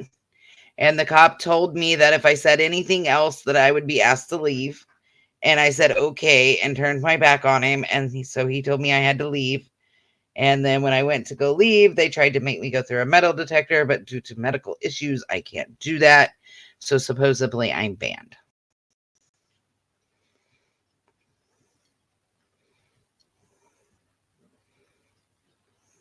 Yeah. So anyway, that's as quick as I can make that story. I don't know how else to make it any quicker. So yeah, because people are assholes. And I say bullshit. And I'm sorry, I'm protected by the First Amendment. I can say it's bullshit. You can't do shit. So, but I have doctor's appointments and stuff anyway, so I can't really go this week anyway. So, and I look forward to be to jury by the end of the week. So that's that. So, the May 3rd was not in her report. There was an objection. It was overruled. She said the May 3rd was not in her report because he was still in a psychotic state. She said May 10th that he did call Kathy and said, I did this. I think I'm losing my mind. At that point, Richard Allen just looked up at the stained glass ceiling, and there were a lot of jury questions. So, oh, wait, not yet. Yep. Okay, so we're at the jury questions. So now we're to the part of my notes that I have not. We're at the raw version, so this may be a minute.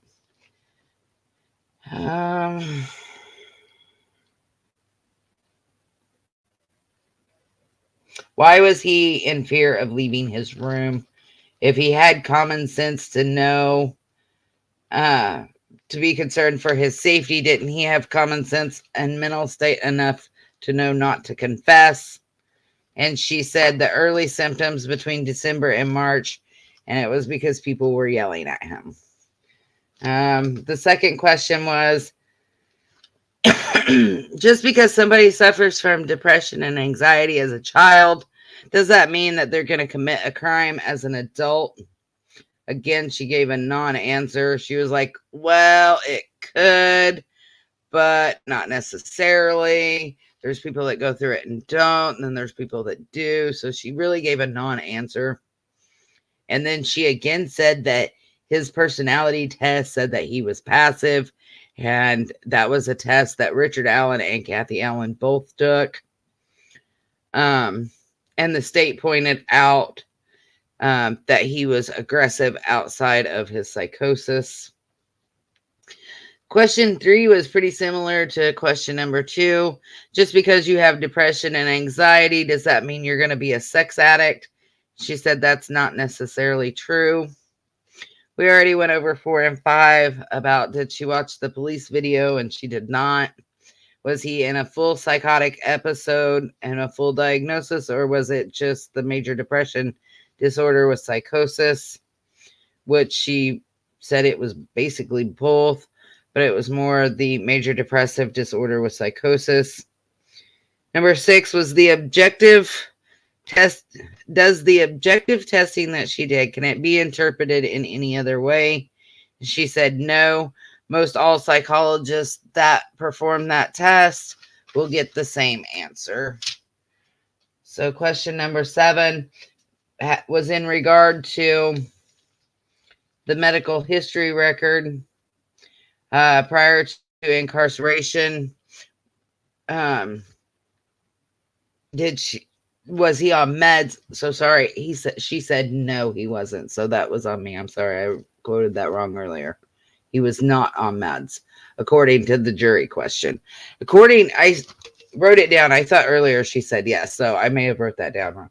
So then, jury question number 8 was somebody who asked, what is the difference between a delusion and delirium? She said a delusion is a false belief. You feel guilty without any facts. She said delirium, you have no concept of person, place, time, or things. And then they called a sidebar, I assume, because of the delirium comment again.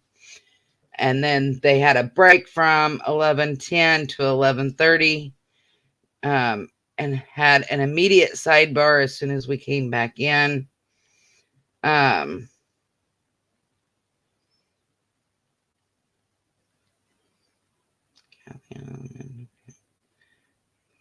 yeah, so they're still outside the courtroom, Kathy Allen and them.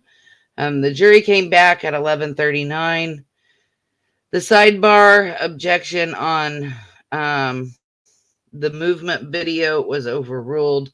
The state didn't want the movement video, or basically reiterated they objected to the movement videos from Saturday, because Saturday was a movement video, not the incel video. The incel video was today. I did see Kathy Allen. She looked a whole lot better today than she did on Saturday. So witness number 2 is Max Baker. So it was the incel videos. He said that they were condensed and combined from the DOC, and that there was no audio, but there was date and time stamps. He took 20 hours of video for the jury. He took the 2 most important videos that he had. He was given over 20 hours of video. He took the 2 most important that he had. They were given to him in 5-minute chunks, so he put them all together in some kind of thing. And then they screen recorded him and Steve Bauer. They dragged and dropped them, and then screen recorded the screen to get the full video. And then the video 1 was from April 12th of 2023, between the hours of 2 and 7 p.m.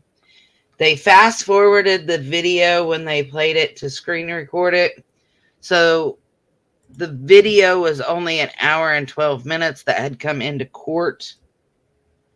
And then May 25th of 2023, there was a video from 8 a.m. to 10 a.m. There was another objection to these videos, and they were overruled. They started at 3 minutes and 7 seconds. This will go really quick, guys. They advanced it to 5:51 by 2 minutes. They advanced it another 2 minutes to 8:23, then 10:54, 13:18, 15:47. At that point, Richard Allen started just kind of swaying in his chair like this. Then they advanced it to 18:13, 20:32, 22:55, 25:30, 27:51, 30:17, 32:42. Richard started looking off and away from the jury as far as he could get. Then they advanced it to 35:05, 37:38, 40:17.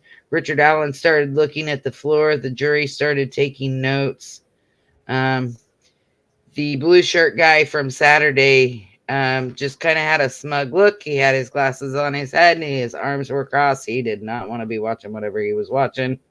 They advanced it another 2 minutes to 47:23, then 49:46, 52:16. Richard Allen started bobbing his head up and down again.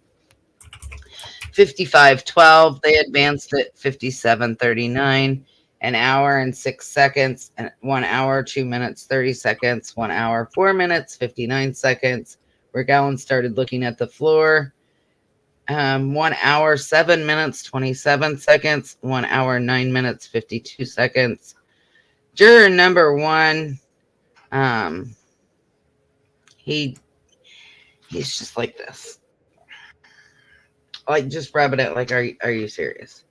They advanced it at that point by 30 seconds to 1 hour, 11 minutes, 3 seconds. They advanced it another 30 seconds to 1 hour, 11 minutes, 52 seconds. And that was it for that video.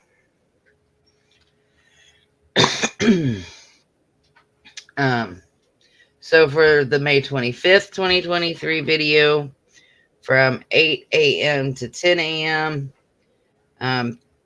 instantly, within the first 3 minutes, 3 different jurors were taking notes. They advanced it by 2 minutes to make it 3. So within the first minute, 3 jurors were taking notes. They advanced it again to 5:36, 8:26. At 12:05, Baldwin tried to take off his jacket in the middle of court. Like, he was doing this, and Richard Allen actually reached behind him to grab the arm of it and pull it for him. And then he put it right back on. He didn't even take his arm all the way out. He put it right back on. So I don't understand that. That was weird to me. And then 11:17 they advanced it. 14:08, 16:51. These were all advanced by 2 minutes. Juror number 1 put his hand again over his mouth, like, and took a note. So 19:25, 21:56. They advanced it by 1 minute to 23:32. Another minute by 24:53. Juror 1 again, the bald guy up front, put his hand over his mouth, looked shocked. Richard Allen briefly looked at the jury, and then they said April, May, and June of 2023, there was over 20 hours of video within his cell that they looked at. I do know, I believe that he was eating his own feces and banging his head on the wall in these. So we went to questions. So the prosecutor asked, is it fair that Richard Allen was in the cell alone? He said yes. And he said, so you thought it was in his best interest to be away from people? There was an objection, which was sustained for lack of foundation. He was asked, how many hours of video have you seen? He said he'd seen hundreds of hours of video. He said, Saturday you chose to show 15 movement videos. And he said, yes. He said, and today you showed us 2 in-cell videos. He said, yes, the most important ones. And then it started getting a little spicy. He said, so the 15 movement videos, why did you show us those? He said, to show you what his life is. He's going to the nurse, to Dr. Walla, to x-rays, to showers. He's getting tased. It just shows different aspects in his life. He said, well, why those 15 specific videos? He said, because it shows an accurate representation of his mental state. And he said, so you chose to get the jury emotional. And he said, well, if that's how you want to view it. And he said it really condescending and kind of mean. And it was kind of funny. And then he said, well, you chose the worst videos to make Richard Allen the victim, didn't you? And he said, no, it's just an accurate representation of what's going on. And yay, go McClellan. He said, Richard Allen's not the victim here, is he? And he said no, which he brought Abby and Libby back to being the victims. About time somebody did that. He said, well, you could have shown more. McClellan did. And Baker looked at me. He said, well, you could have not objected. I wanted to show more. You wouldn't let me. And he said, so just the 2 incel videos? He said, well, yeah, just those 2 because you didn't pick any. I was like, okay. Well, then. He was getting a little snappy with Nick McClellan. And it was funny. I was there for it. I was kind of hoping he'd get a little more snappy, but he didn't. What's your zodiac sign? Who, me? Yeah, you. Sagittarius? Yeah. Is that what you are, Sagittarius? Yeah. We're as in chat there because there's people that are saying, because like I take on people's emotions myself and stuff like that, but you know, obviously I'm not the only sign, but Cancers are very deep empaths. So it's like I said, you know, so it's just kind of putting telling everyone to say what their zodiac sign is. And, Ben had no clue he was a Cancer baby. Alexa's boy's birthday is Cancer as well. And Aspen is a Cancer. And, but anyways, Ben, Alexa's boys, her birthdays are on mine and my husband's anniversary, July 11th. So can't forget that one. And Travis, he's playing hard to get. He's trying to make us guess. Yeah. We'll create up a whole new zodiac number like 13 for him. Yeah. The year of the Cyclops or something. I don't know. And Okay, then, so we had one jury question on that, and then we go to lunch. And the jury question was, I don't know who wrote it, but it was a good one. They said, so you work for the defense. Did they tell you what to pick out, and did they tell you to pick out the worst? And he said, no, I was given discretion as to what to pick. He had something else completed, but he wanted to represent that, and then he was cut off. So I said you're the year of the Cyclops. We gave you a whole new thing. You're not a water sign. You're not an earth sign. You're like an out of this world sign. Travis wants us to guess. What is this? Travis wants attention. Let's see here, Travis. Okay, what is let's see, Travis, lawyer. Leo. You think Leo? I get, if I had my Intellius, I'd just Google your ass on it and I would know your birthday right away, actually, but that would be cheating. So I'm gonna go with I want to say Scorpio. Yeah, go ahead there. Well, now I gotta wait and see what he is, because he's not gonna tell us. We're gonna have to go through all of them. Somebody Google it. You're back to you. A. Okay, so then we had the. I think Ben is right about that. Fuck, Melissa got it. What did you say? Leo. Did you say Leo? Yeah.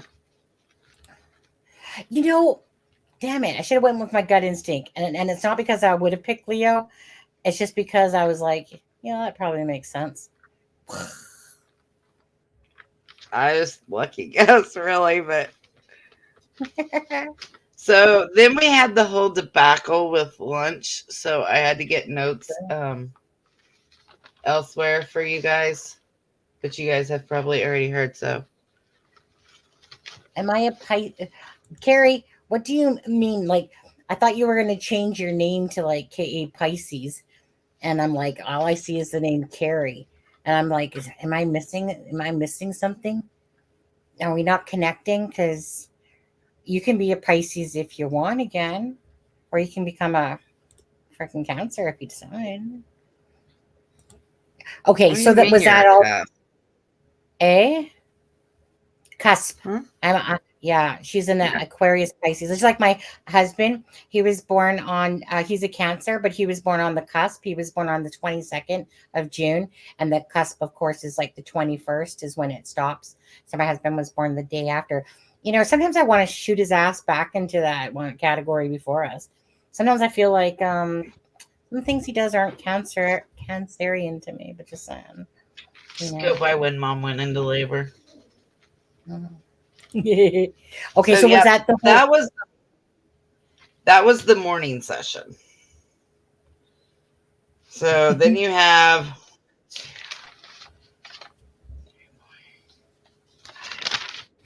you have 5 witnesses. Yeah, 5 witnesses in your afternoon session. They were really quick ones, actually. So witness number 3 was Jamie Jones. That's Richard Allen's sister. They had the same mom and a different dad. Rick Allen is 5 years older than she is. Did Rick Allen ever molest you? No. Oh, I can't say that word, can I? We're not supposed, like, we try to use essay or Okay, so did Rick Sexuality. Allen ever SA you? No. The second one is pretty much the same question, just asked in a different way. Did Rick Allen ever inappropriately touch? No. Would you lie for him in court? No. Of course not.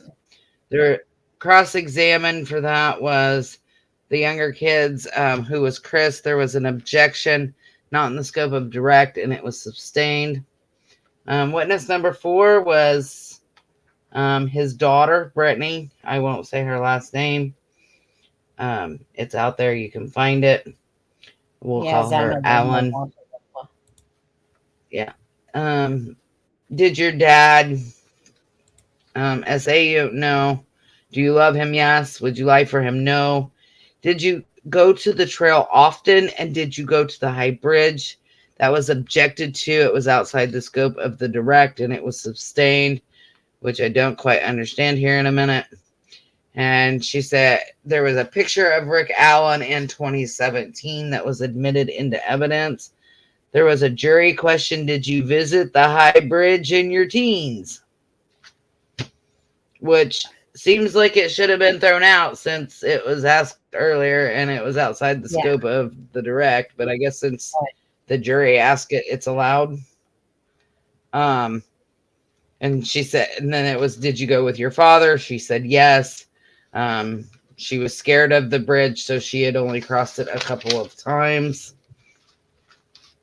Witness number 5 was Shelly Hicks. Her boyfriend Daniel Pierce and her were at the bridge. They said they arrived around 2:30 and they parked at the Mears entrance. They saw Cheyenne and Shelby, and I believe David McCain is the flannel shirt guy, right? That's correct. Okay, so flannel shirt guy and 2 girls, possibly Abby and Libby. She went to one side while the 2 girls continued on straight. She went out to platform number 1 on the bridge. She seen Cheyenne and Shelby walking towards the bridge. Her and her boyfriend were on the bridge for approximately 30 minutes and never heard anything. She was asked if the police ever downloaded her phone, and she said no, but she would have given it to them if they had asked. The jury question was the man old that you seen? And she said yes. I believe it was said that he had a camera. Witness number 6 was Steve Mullen. And in reference to the 2016 Ford Focus, only one was in the county. And it was Richard Allen's. In the neighboring 5 counties, if they searched 2011 to 2017, which all had a similar look. So they're basically just saying they ruled out all other cars because they wanted it to be Richard Allen's, and ask why they didn't want the jury to see the other cars. Would that not have been helpful? And his response was, well, it would be. I suppose there was an objection. It was sustained. He will not be able to enter those other vehicles into evidence. Something to do with some kind of certification.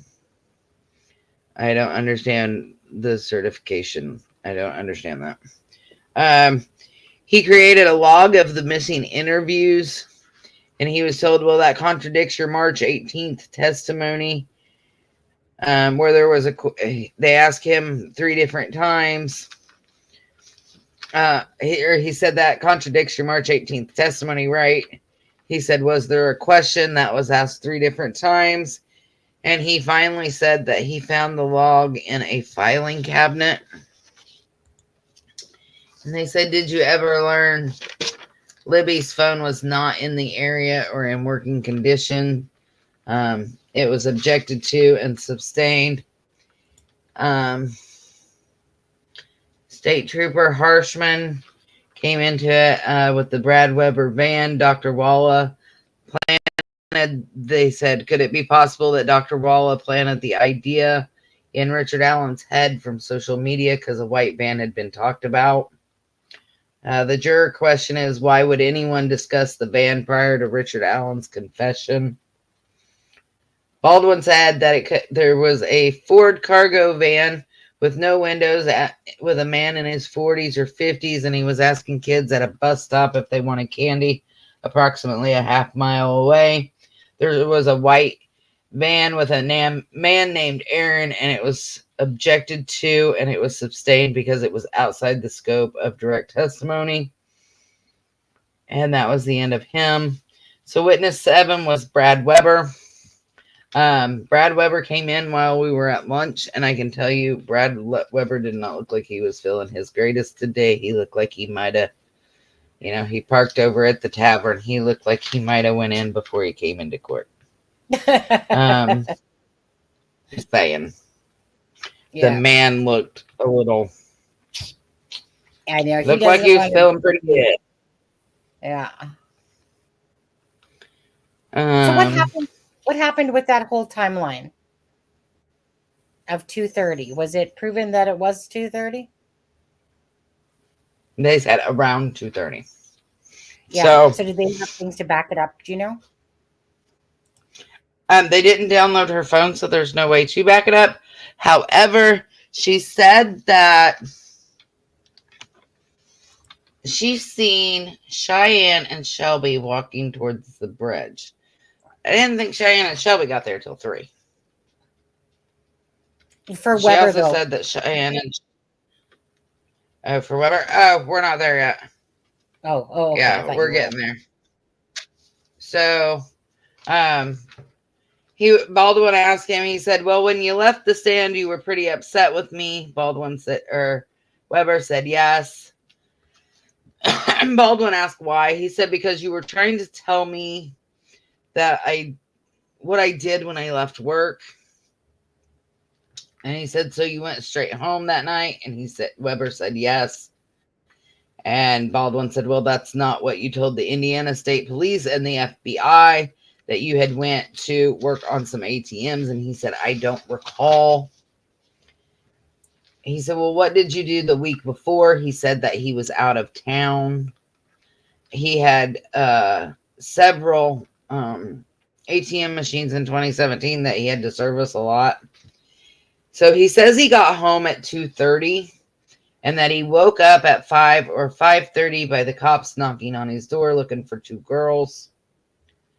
They showed him the photo from February 19th, and it was admitted, and it was the quote unquote sticks on the ground in the garage. And he said yes. They asked him when his best memory of the event would have been, and he said probably February 17th when they first talked to him. So there were 5 jury questions for him, and it was, would the ATMs have photos or videos of you servicing them? He said not the ATMs, but maybe locations around them might. He said so the second jury question was, how far in advance do you have to order cash for the ATMs? And I guess you have to order cash a week out for an ATM. I didn't know that. Question 3, what was the process for him to clock out of work? He just had to use his badge, so it was quick. Question number 4, he said, did you drive under the Monon High Bridge? He said, yes, that is how I got home. Question 5 was, do you typically go home first before you service ATMs? He said, typically no. So you did something atypical the same day the girls were unalived? That's not suspicious. And then offer of proof was made for Kevin Murphy, and then Weber about his gun, with Holmes about the Elvis Fields spit comment. And the judge said no evidence or DNA linking anyone else, so it's not coming up. And that's today's bullshit. That's today's bullshit. All about the he said, she said. Bullshit. Yeah. It was it got kind of spicy a couple times. I won't lie. I was sitting there a couple times going, "Ooh, I wouldn't have done that." Are you like with Rosie there? Or Rosie? Rosie. Yeah. Rosie. That's it. Yeah. Rosie. Don't say No. Rosie. He gets mad. Oh, you know the thing else, I always called him Rosie, but then people said his name was Rosie. He gets mad So when you call him Rosie. it is Rosie, right? Yeah, it's Rosie. Somebody called him Rosie, and he got kind of ticked off. He's like, "It's Rosie." Because I always called him Rosie, and then it was said that his name is Rosie, and then it was like, okay, so I have to associate it with the rose, I guess. Yeah. So Yeah, he got. I guess he got kind of upset. So in general, when you were in there, what would it be your kind of like your own takeaway from today? You puff that cigarette. I don't think that they were as engaged, the jury today. No. I didn't see as many notes being taken. A couple of the people that were really paying attention and leaning in and all that for the movement videos weren't really doing that today. They almost looked bored. And I can't blame them. And if pink shirt guy and blue shirt guy, thank God they quit yawning, because they were making me yawn. But they just, I don't know, they looked more bored than anything today. Yeah. Well, is it just because of listening? Well, I don't know, because you know certain things can be really boring to listen to, like DNA and shit like that sometimes, and it's kind of like when it starts getting all The psychologist lady this morning. Yeah. Like that woman was so boring. Yeah. Like, so, you know what? Because it's kind of one of those things is after a while, it's just because, like, and in general, people, I mean, these are regular people going on a jury, I'd probably fall asleep if I had to keep listening to something, go on and on and on and on. I'd probably be shifting in my seat, trying to stay awake for some of it, to be honest with you. Yeah, I shifted a couple times because it was getting pretty boring, and it's like she was saying the same thing 3 different ways. It's like, do we have to repeat ourselves? Like, I know I do it all the time, but that found them. No, Brad Weber didn't find them, Lacey. So let's see here. Okay, I don't know. So let me ask you this, yourself, with the case, right, as you see it, okay, Melissa. And again, for anyone watching, Melissa was in the court this morning, not in the afternoon because she got her butt kicked out, banned, whatever, because she's a rebel like that. Hey, I was standing up for my First Amendment rights, damn it. I get it, right? Some of us are more vocaler in life than others, and but let me ask you this. I could have understood if I was actually talking to him. Yeah, right.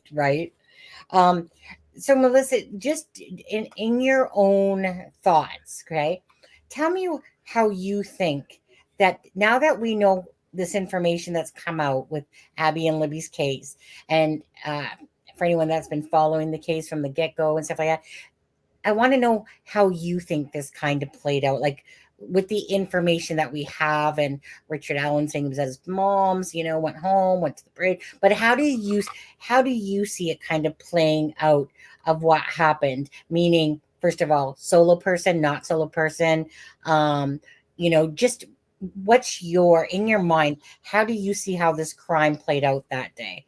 That's kind of just basically what I'm getting at. Well, I always thought it went one way, and then I went to the trails. But I don't think he acted alone. I do think he's bridge guy.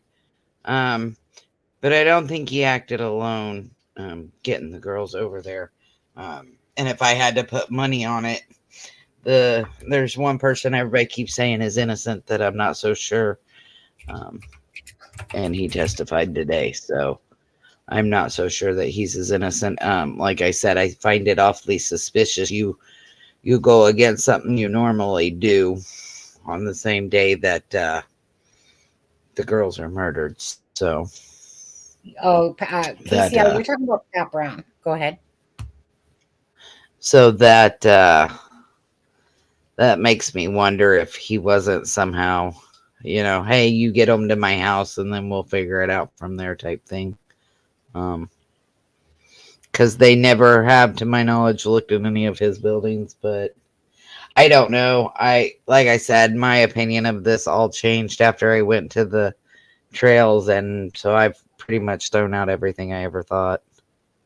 Mm-hmm. But after some of this testimony today, yeah, I wouldn't be surprised if it was him and Weber. Well, especially since we know Weber posted stuff on Facebook. But okay, so let me ask you, because my thing is this, right? Because I try to think of everything myself and what makes the most logical sense. Now, with Weber, obviously he has an alibi. He would have been on that bridge at 2:13, but he left work at 2:02. So in saying that, that would mean that he had to race home to participate, and No. almost like going like, "Come on, help me," like so that No. type of thing. So no what? No. No what? I think that Richard Allen abducted the girls off the bridge and took them to his property. And then when Weber got home, instead of going and checking his ATMs like normal, then he came home as normal. And I think Allen was waiting on him with the girls. But so it's so for me, it's like I try to put him in the equation, and does he seem like a scum bucket? Because he is kind of an angry bird. But thing is when two people, like, usually if it's about SA, it's not going to be about two people, unless I've seen nothing to ever show that Richard Allen and Brad Weber are best friends, good buddies. I can understand it if they were perhaps like freaking bros and hoes and type of thing. But I'm not seeing that connection of this tight relationship with Richard Allen that we've ever seen. So I can't myself in my own head. I can't really place Brad Weber and two people committing an SA assault or even him helping at all. As much as I think that there's a lot of things to look at with Brad Weber, his gun, his home, and a lot of people thought that he was there. To me, Richard Allen, during his confessions or something like that, like, he's not going to take this shit alone if somebody else helped him. Ain't no way.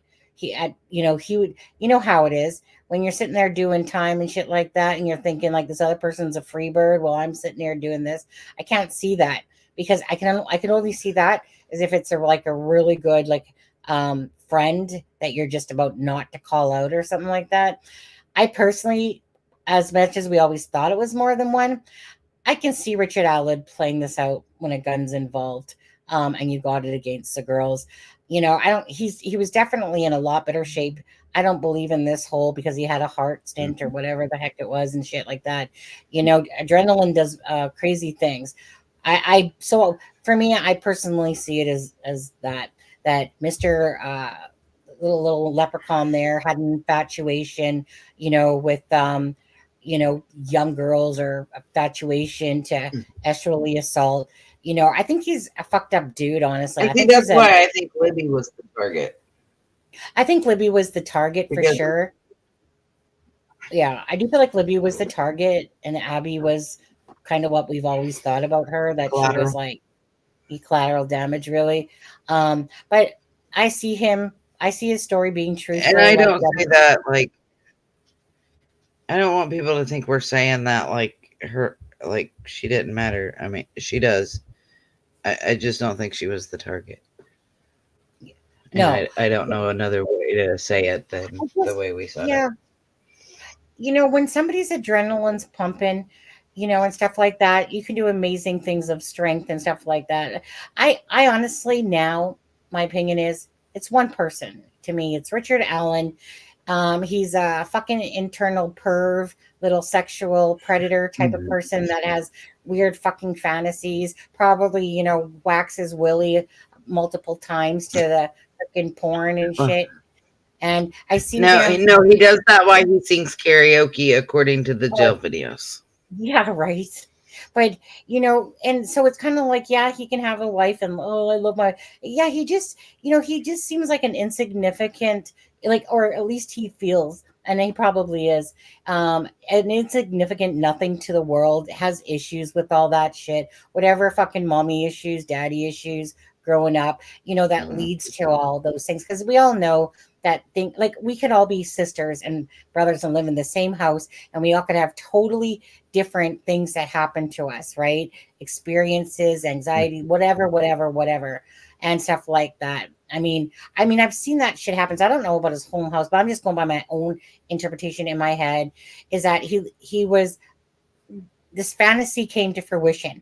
When he'd been to the bridge, he probably was looking at any female that was, young and whatever is candy, and, probably masturbating when he got home to that even, and stuff like that. Like, now, according to him, he thought the girls were older.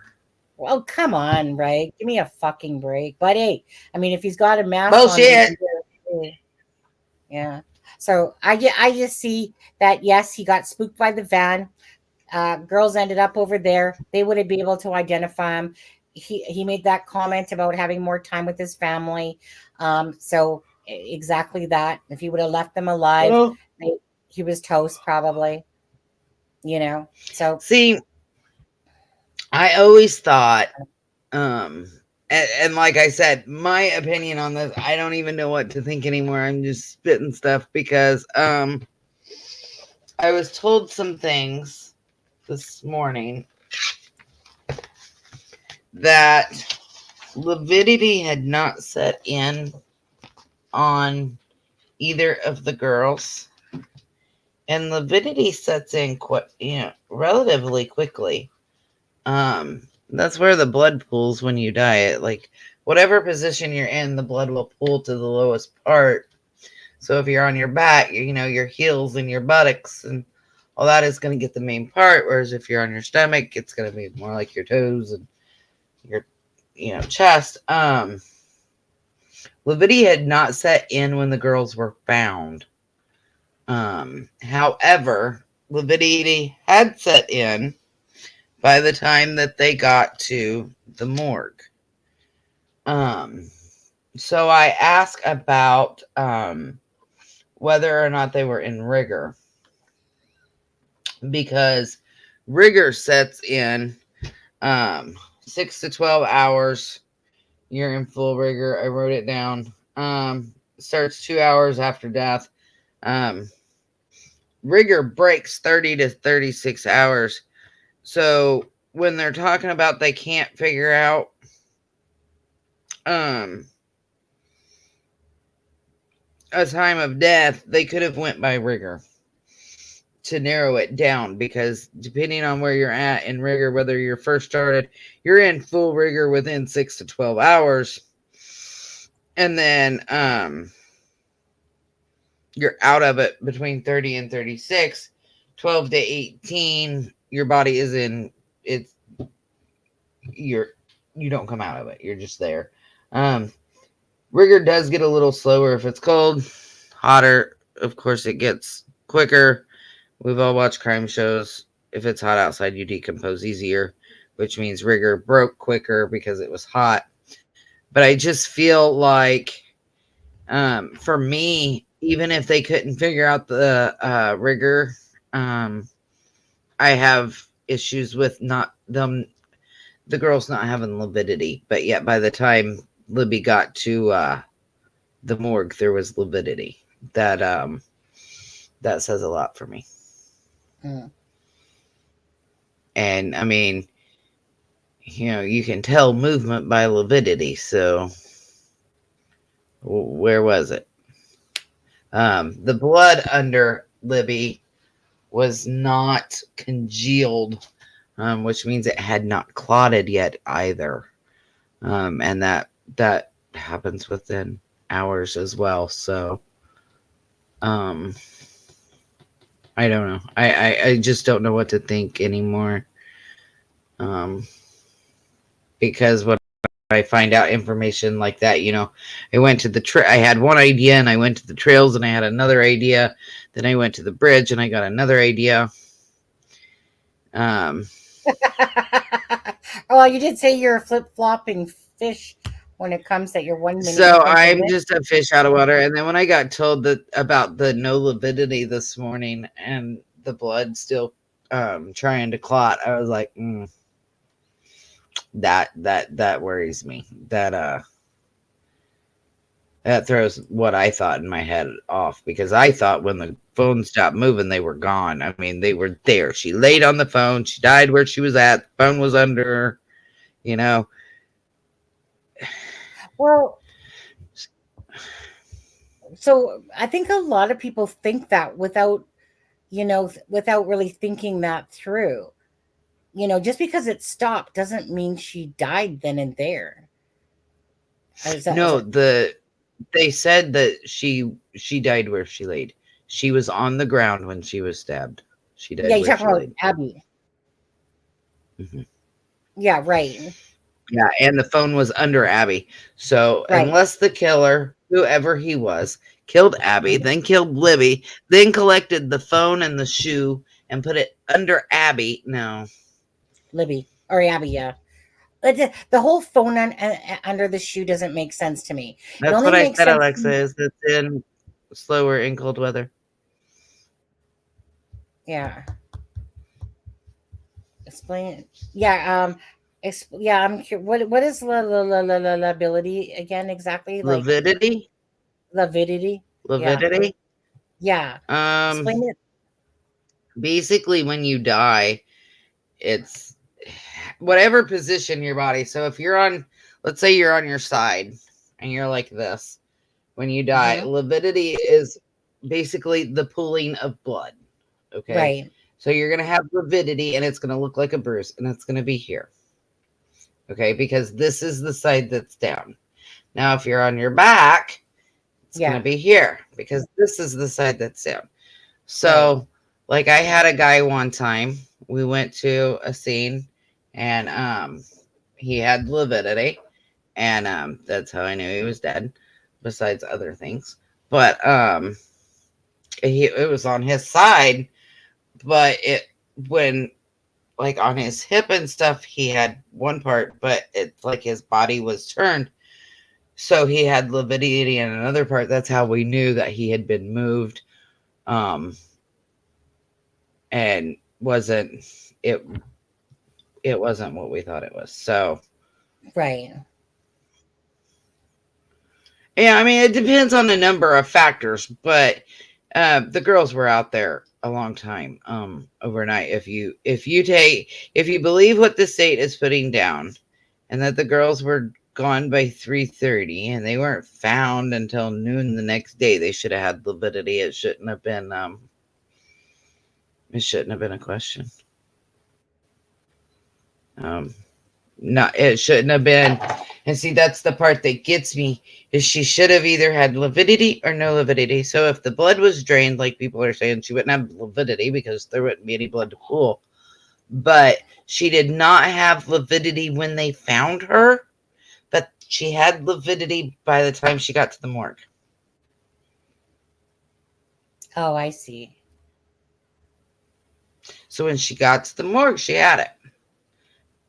On scene, she didn't. What does that say to you? That tells me she wasn't killed when they thought she was. That's what that says. She didn't die when they thought she did.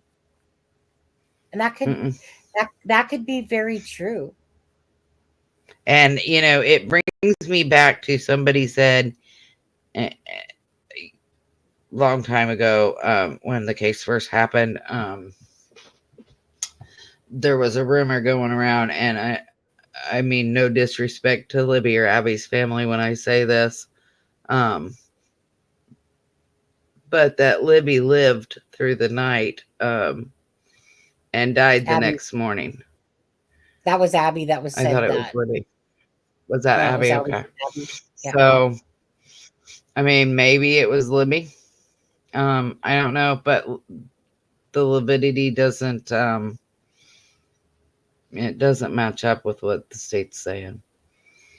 So Yeah, it was Abby that was said to have crawled away, like, or tried crawling away or something.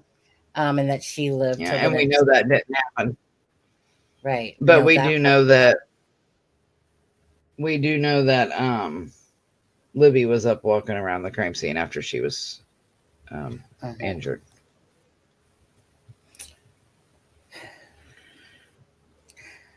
But I don't know. That right now is my main sticking point. I can't wrap my head around that, and if I can't wrap my head around that, then I can't. Right. So they're saying that Abby didn't have lividity, but when she got to the coroner's office, she did. Libby When you did say, not have lividity. so it's Oh, Libby. You're sorry, saying. Libby. Libby did not Yeah. have lividity at the scene, but when she got to the coroner's office, she had lividity. See, I can see that being Abby So, because she had one wound, not 4 or 5 like Libby. But like I said, that blows my mind. yeah, I don't know enough about that stuff myself at all without, uh, people that either know about it, unlike myself, or to read up on it. So, Travis, it's been a long time since I practiced and had to deal with any of that. Honestly, I don't remember. You don't use it, you lose it. So, and I've lost a yeah. lot. So, and I've had 3 strokes since then too. So, I've Yeah. lost a lot of my but there are still some things that stick out that I I was, you know, we this don't case know that really. they don't, Travis.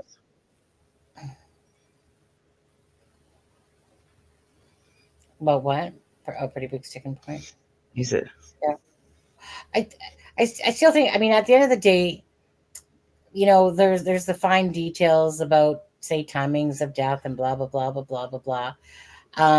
I just, what, it's for me, it's this: is Richard Allen the BG, and mm-hmm. how will the jury see it? I feel like That's the only thing I haven't wavered on. say that again. That's the only thing I haven't wavered on is that he's BG. Right. And Yes. so that's what it boils down to me. It's kind of like, okay, the evidence is going to play out, and the jury is going to vote the way that the jury's going to vote. Be it wrong, be it right, be it whatever. At the end of the day, it's one of those things. Does the evidence show that Richard Allen was the guy on the bridge? So, as my own personal opinion, I believe the evidence shows that Richard Allen knowingly, in with being sane and of sound mind, um, admitted to the murders, put himself on the bridge, was wearing the same things. There's whether it's the gun, whether it's the vehicle, whether it's whatever, but it's those confessions, especially, that to me are the cherry. Now, that's just my thing. Do I feel like that like, am I convinced that Richard Allen is VG? Absolutely. Yes. Will the jury see it that way? Who the fuck knows, I hope honestly. so. Again, But see, that's all they have to prove. Yeah. Hi, Justice Jane. That's all they have to do. I mean, there was somebody up above, and no offense, Wild Dog, because you have the right to your own opinion, but to think that Kagan Klein was on the bridge that day, are you kidding? He was probably spanking his monkey, eating bonbons that day, and doing shit all. So it showed, to be honest with you. But I mean, there's a huge difference between Little Munchkin or whatever, someone putting themselves in those clothes. You don't ever see KK wearing a blue jacket and stuff like that. Not only that, he'd probably break the fucking DK bridge. was too daggum big to be bridge guy. No And offense, to climb but up them hills, I've seen them. I could barely do it. there's plenty. To answer, Yeah. Go ahead. You answer. Go ahead. to answer Ben, Aspen is doing well. Aspen, like me, had a hard day on Saturday. He did post a video if you want to play it No, on his page. no. But he's trying. It's rough on him, I think. I think it's a little Yeah, rougher than he thought it was going to be on him. I wouldn't know.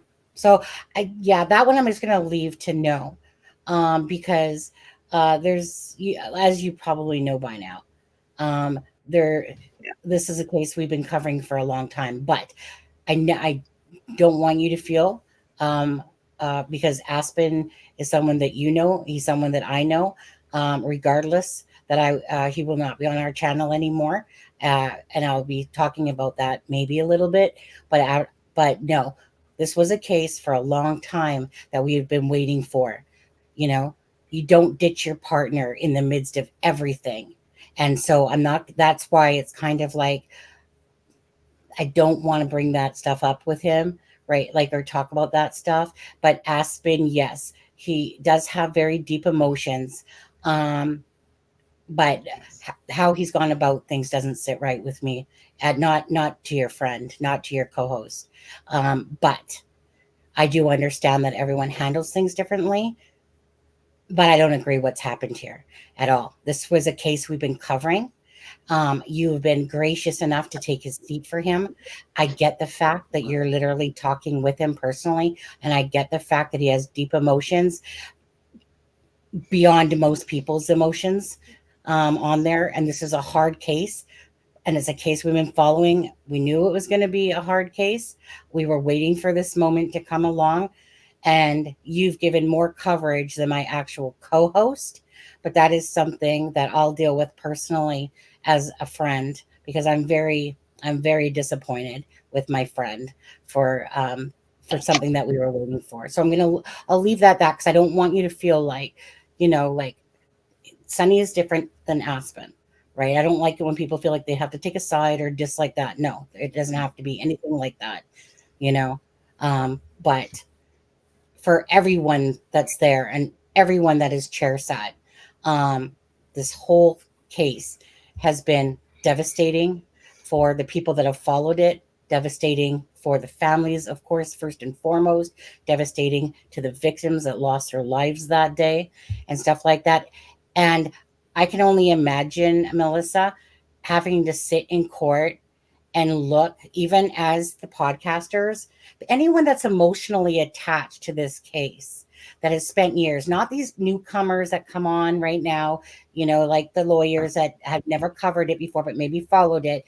They're not attached to the case like we are. They might be interested in the case, but they're not attached to it like we are when it comes to, Becky and Mike and Anna Williams and all that stuff. Yeah. So to have to look at these pictures and hear all this stuff is very emotional for a lot of people. But it still didn't stop everybody else from doing lives and covering it, because that's what we were here to do, was follow this case. We've talked with the family like certain times and stuff like that. So that's why. So yes, Aspen has a video that he did, which I didn't know about until I came across it. So yes, he has a video that's about 10 minutes long. He's talking about that Saturday that you were talking about. Where's the dignity of the girls? They didn't get to see the movement videos, but yet everyone got to see the pictures. But I think that came down, Melissa, if I'm not mistaken, to about whether the state allowed it or not versus the, like, needing Yeah, to. it just kind of, it's the defense that requested that the videos not be shown. So the state could have requested that the pictures could have been shown only to the jury. Again, I found out some more information about that whole situation this morning. Okay. They were broadcasting it to who all could see it in the gallery, and as they were going through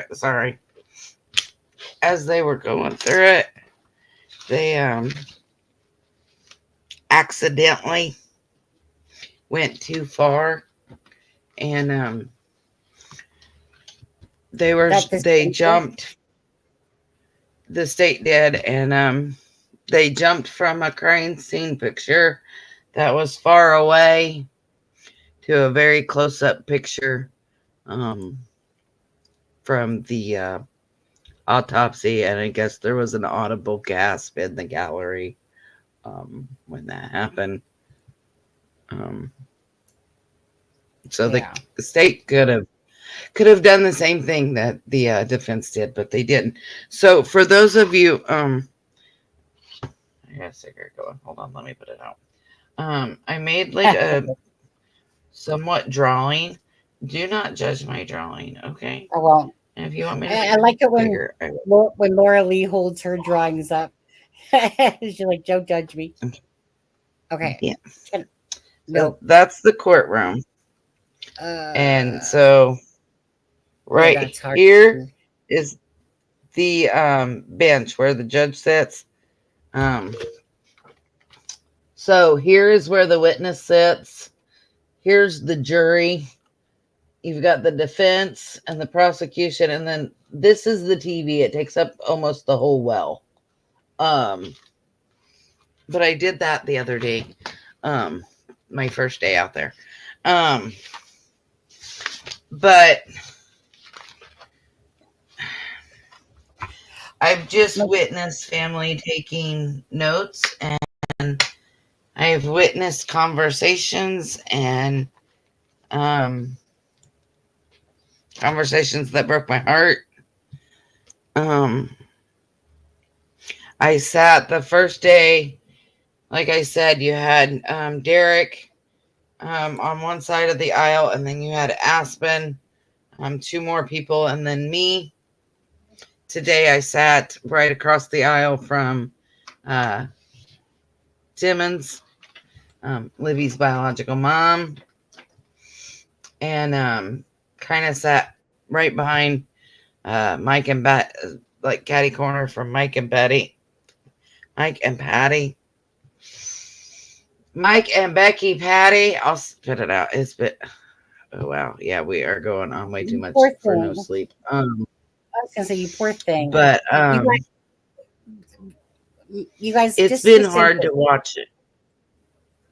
Yeah, Melissa's been up for over 24 hours. She is beyond tired on this. So just a big thank you to Melissa, you guys, okay? Because literally she's been sitting chairs since yesterday for Aspen. I'll let you get back there, Melissa. Been sitting chairs for Aspen and other people and stuff like that. And driving down like a 3-hour drive, sitting in chairs, being in court, driving back home, having our notes ready. Agreed to do this live to talk about her. You know, there's nothing worse than when you write down notes and it's just like, you know, for me, it's like, oh, well, hey, you know, share them because, you know, you were there. It's like giving us a firsthand experience of, you know, Melissa does a good job of making you feel like you're in that courtroom with her. Anyway, so just make sure you guys give her a bunch of hearts to say thank you so much. And go ahead, Melissa. Sorry. So to prove how horrible this is and why I have to go through notes. I don't know if you can read like any of that. Like it's horrible. Like I can't even read my own writing. And then I have to transfer it to something a little more legible that I still can barely follow along with. It's like, oh my gosh, I don't know. But I gave up earlier. I quit rewriting them. I was like, forget it. I know, right? After a while, it's just like, fuck it. I'll just YOLO, you know. My hand hurts. I'm done writing them. I know. I'm not used to writing that much. Dang it. So, but so what do you think that court will be done? Do you think that they'll wrap up at the end of this week? Do you think, or maybe a little bit into next week? Yeah. That's how many. Melissa, do you know? I'd say probably Thursday is. Do I know what? Hey, no, I was going to ask you. Well, what was I going to? I was just simply going to ask you if you, like I said, knew of what they've said, like how many witnesses that the defense has left, considering a good chunk of them won't be able to come. I don't think so. Not very many, because the one witness that they wanted to bring in, they can't. Oh, What because do you think about? they won't let him do it via Zoom Yeah, or whatever. Like,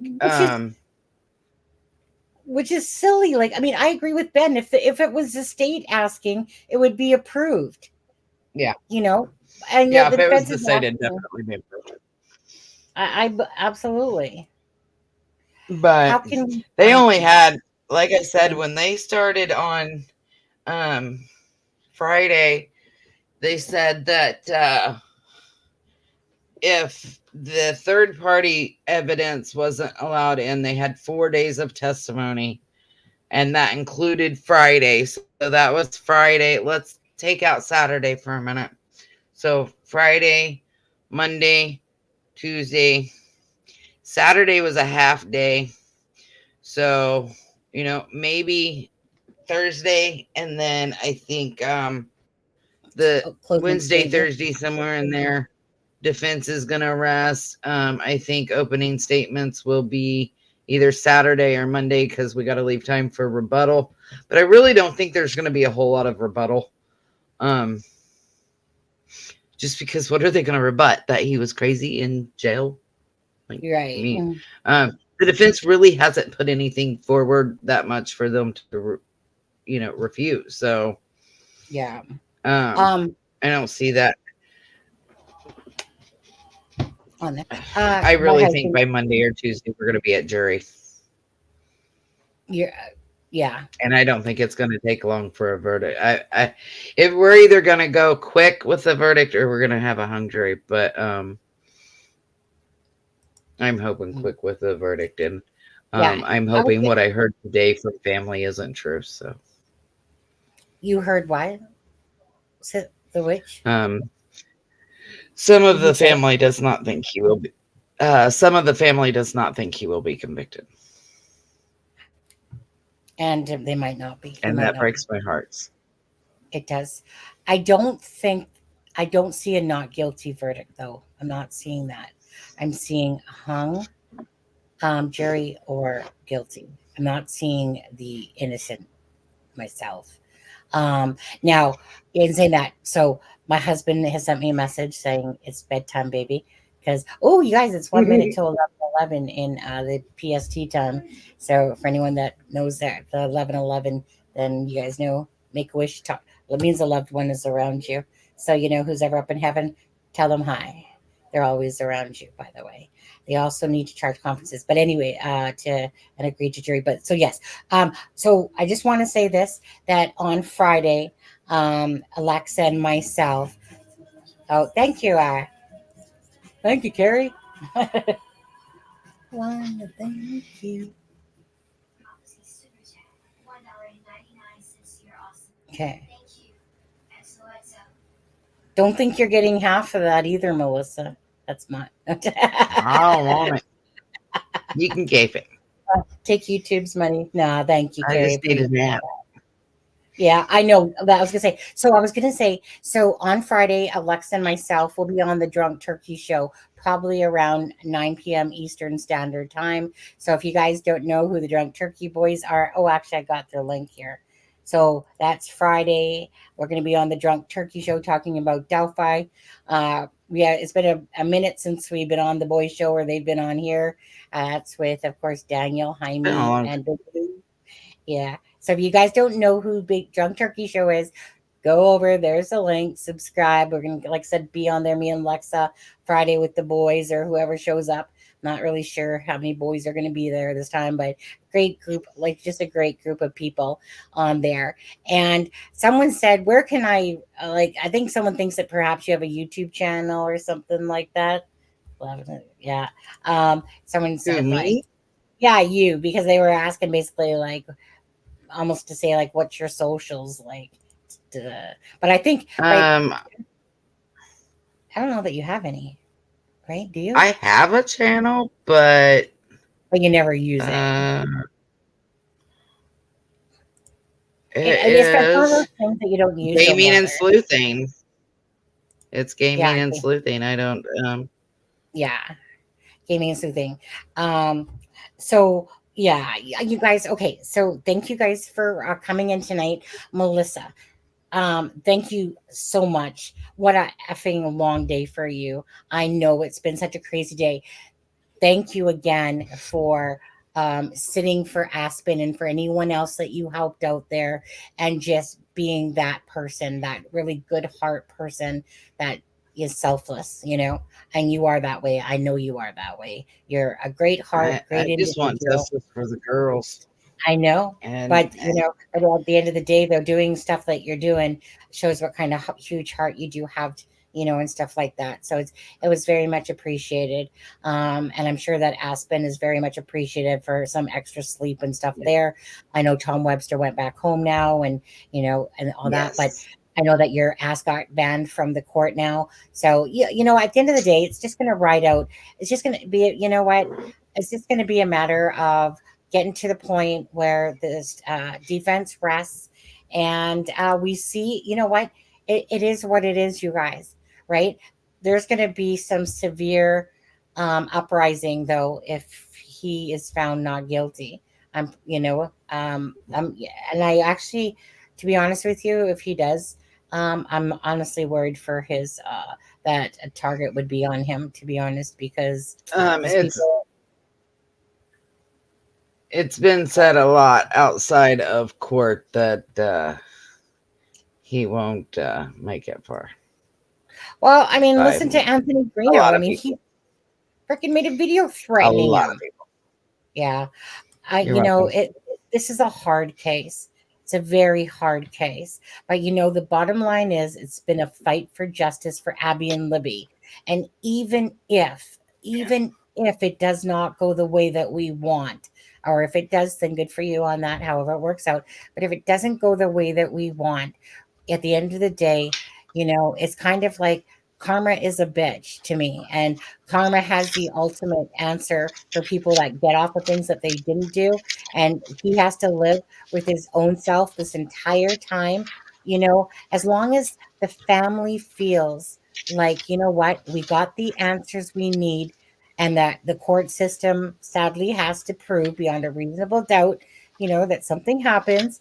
But it's one of those things. I'll be pissed, honestly. But I won't. I'll be pissed probably more at how the case was handled and why it cost the girls the justice. That will be why I will be angry, is if the Yeah. LE and the way the case was handled cost the girls this case, which to me ultimately, if it comes off as not guilty or a hung, yeah. Well, the hung, I can understand with the again, but it's all due to incompetence really along the way, because there's so much more that they could have had to probably seal the deal on Richard Allen, but no, they've fucked so many things up. So if he's not found not guilty, I feel like justice will be not be served. But I will not say it's Richard Allen's fault. I will say that's because of the Ellie, and that they're the ones that have messed up this case from start to finish, turned it into a circus, introduced all these different things, and then tried to act like, like this holding themselves to the vest. Shut the fuck up with that sentence. I swear to God on that one. But, anyways, justice for Abby and Libby, regardless, you guys. Prayers for those two beautiful girls. And again, thank you for everyone that's been following the case. It means a lot to us. You guys know it. I know it. And it's just a matter of we'll see what the outcome will be and see how it plays out from there, I suppose, and go on with each day. But to me, the defense stuff, like I said, whatever comes out, I don't really They're actually give doing a their shit. job. They're doing their job. It's a matter to me of hearing the evidence. You know, I could care less about what fucking the doctor psychologist said today. It's what's important to me is what was said in those confessions, the words, right? Not if the lady was putting stuff on social media and stuff, okay, wrong, whatever, you shouldn't be doing shit like that. But it's what's in those confessions that came out of Richard Allen's mouth and what he said about being on the bridge.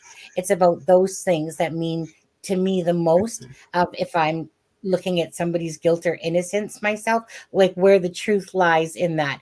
I do not feel like he was in psychotic mode. I'm all blah, blah, blah. Anyways, but like we said. So it boils down to looking at what we've been presented. Is there something that would have changed my mind about Rich Allen being? Absolutely not. There's nothing. There's nothing. The only thing I'm seeing here is the incompetence of the LE from the case. which could freaking ruin this entire case for the girls. That's all I say. Mhm. Thank you guys. I'm confident So that the before we leave, yeah. What would you like to I say? want to end my night because I am exhausted, but I want to leave with one last quote because it was the quote of the day. Is Richard Allen is not the victim. Abby and Libby are the victims. Yeah, that one stuck out too. Thank you for reminding me about that. That's exactly it. That was my quote of the day.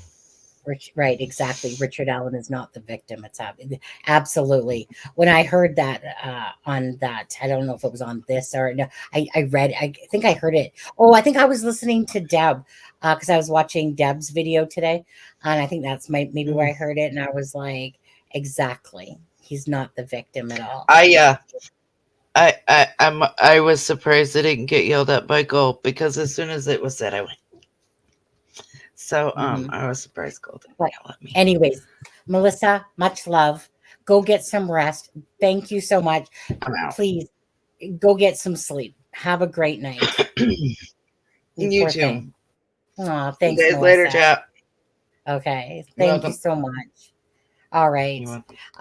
You guys, thank you guys so much for joining. I know this case is just so, I'm not missing a beat. I don't care, freaking working whenever. I'm not missing a beat of a day to cover this case. I've been waiting for this case.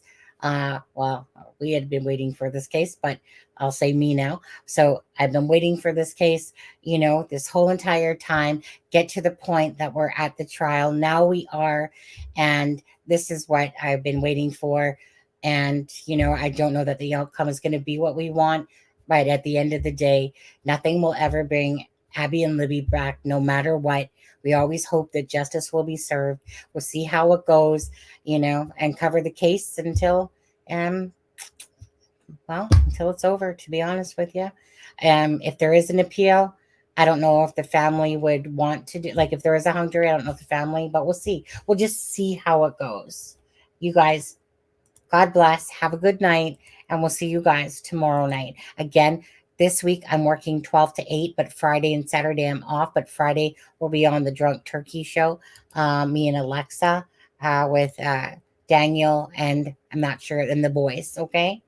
So go check them out. Prayers, you guys. Thank you. And thanks, mods. And thanks, Carrie. I'm going to go spin that. On you. But anyways, thank you guys so much. That was my only one in the last, I can't remember, to be honest with you. So I appreciate that. Thank you very much. Love and light. Perfect. Okay. And extra's coming. Outro. That's it. I got to change the intro, I guess, now, eh?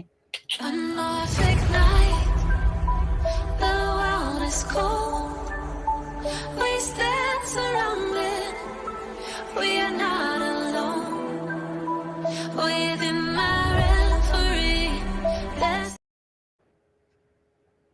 It's your guys' election tomorrow? Yeah, it's the 5th. So what do you mean, no, I won't? Election tomorrow, Ben? No, you won't. Election. I don't care if there's an election tomorrow. There's Delphi coverage tomorrow. I'm Canadian.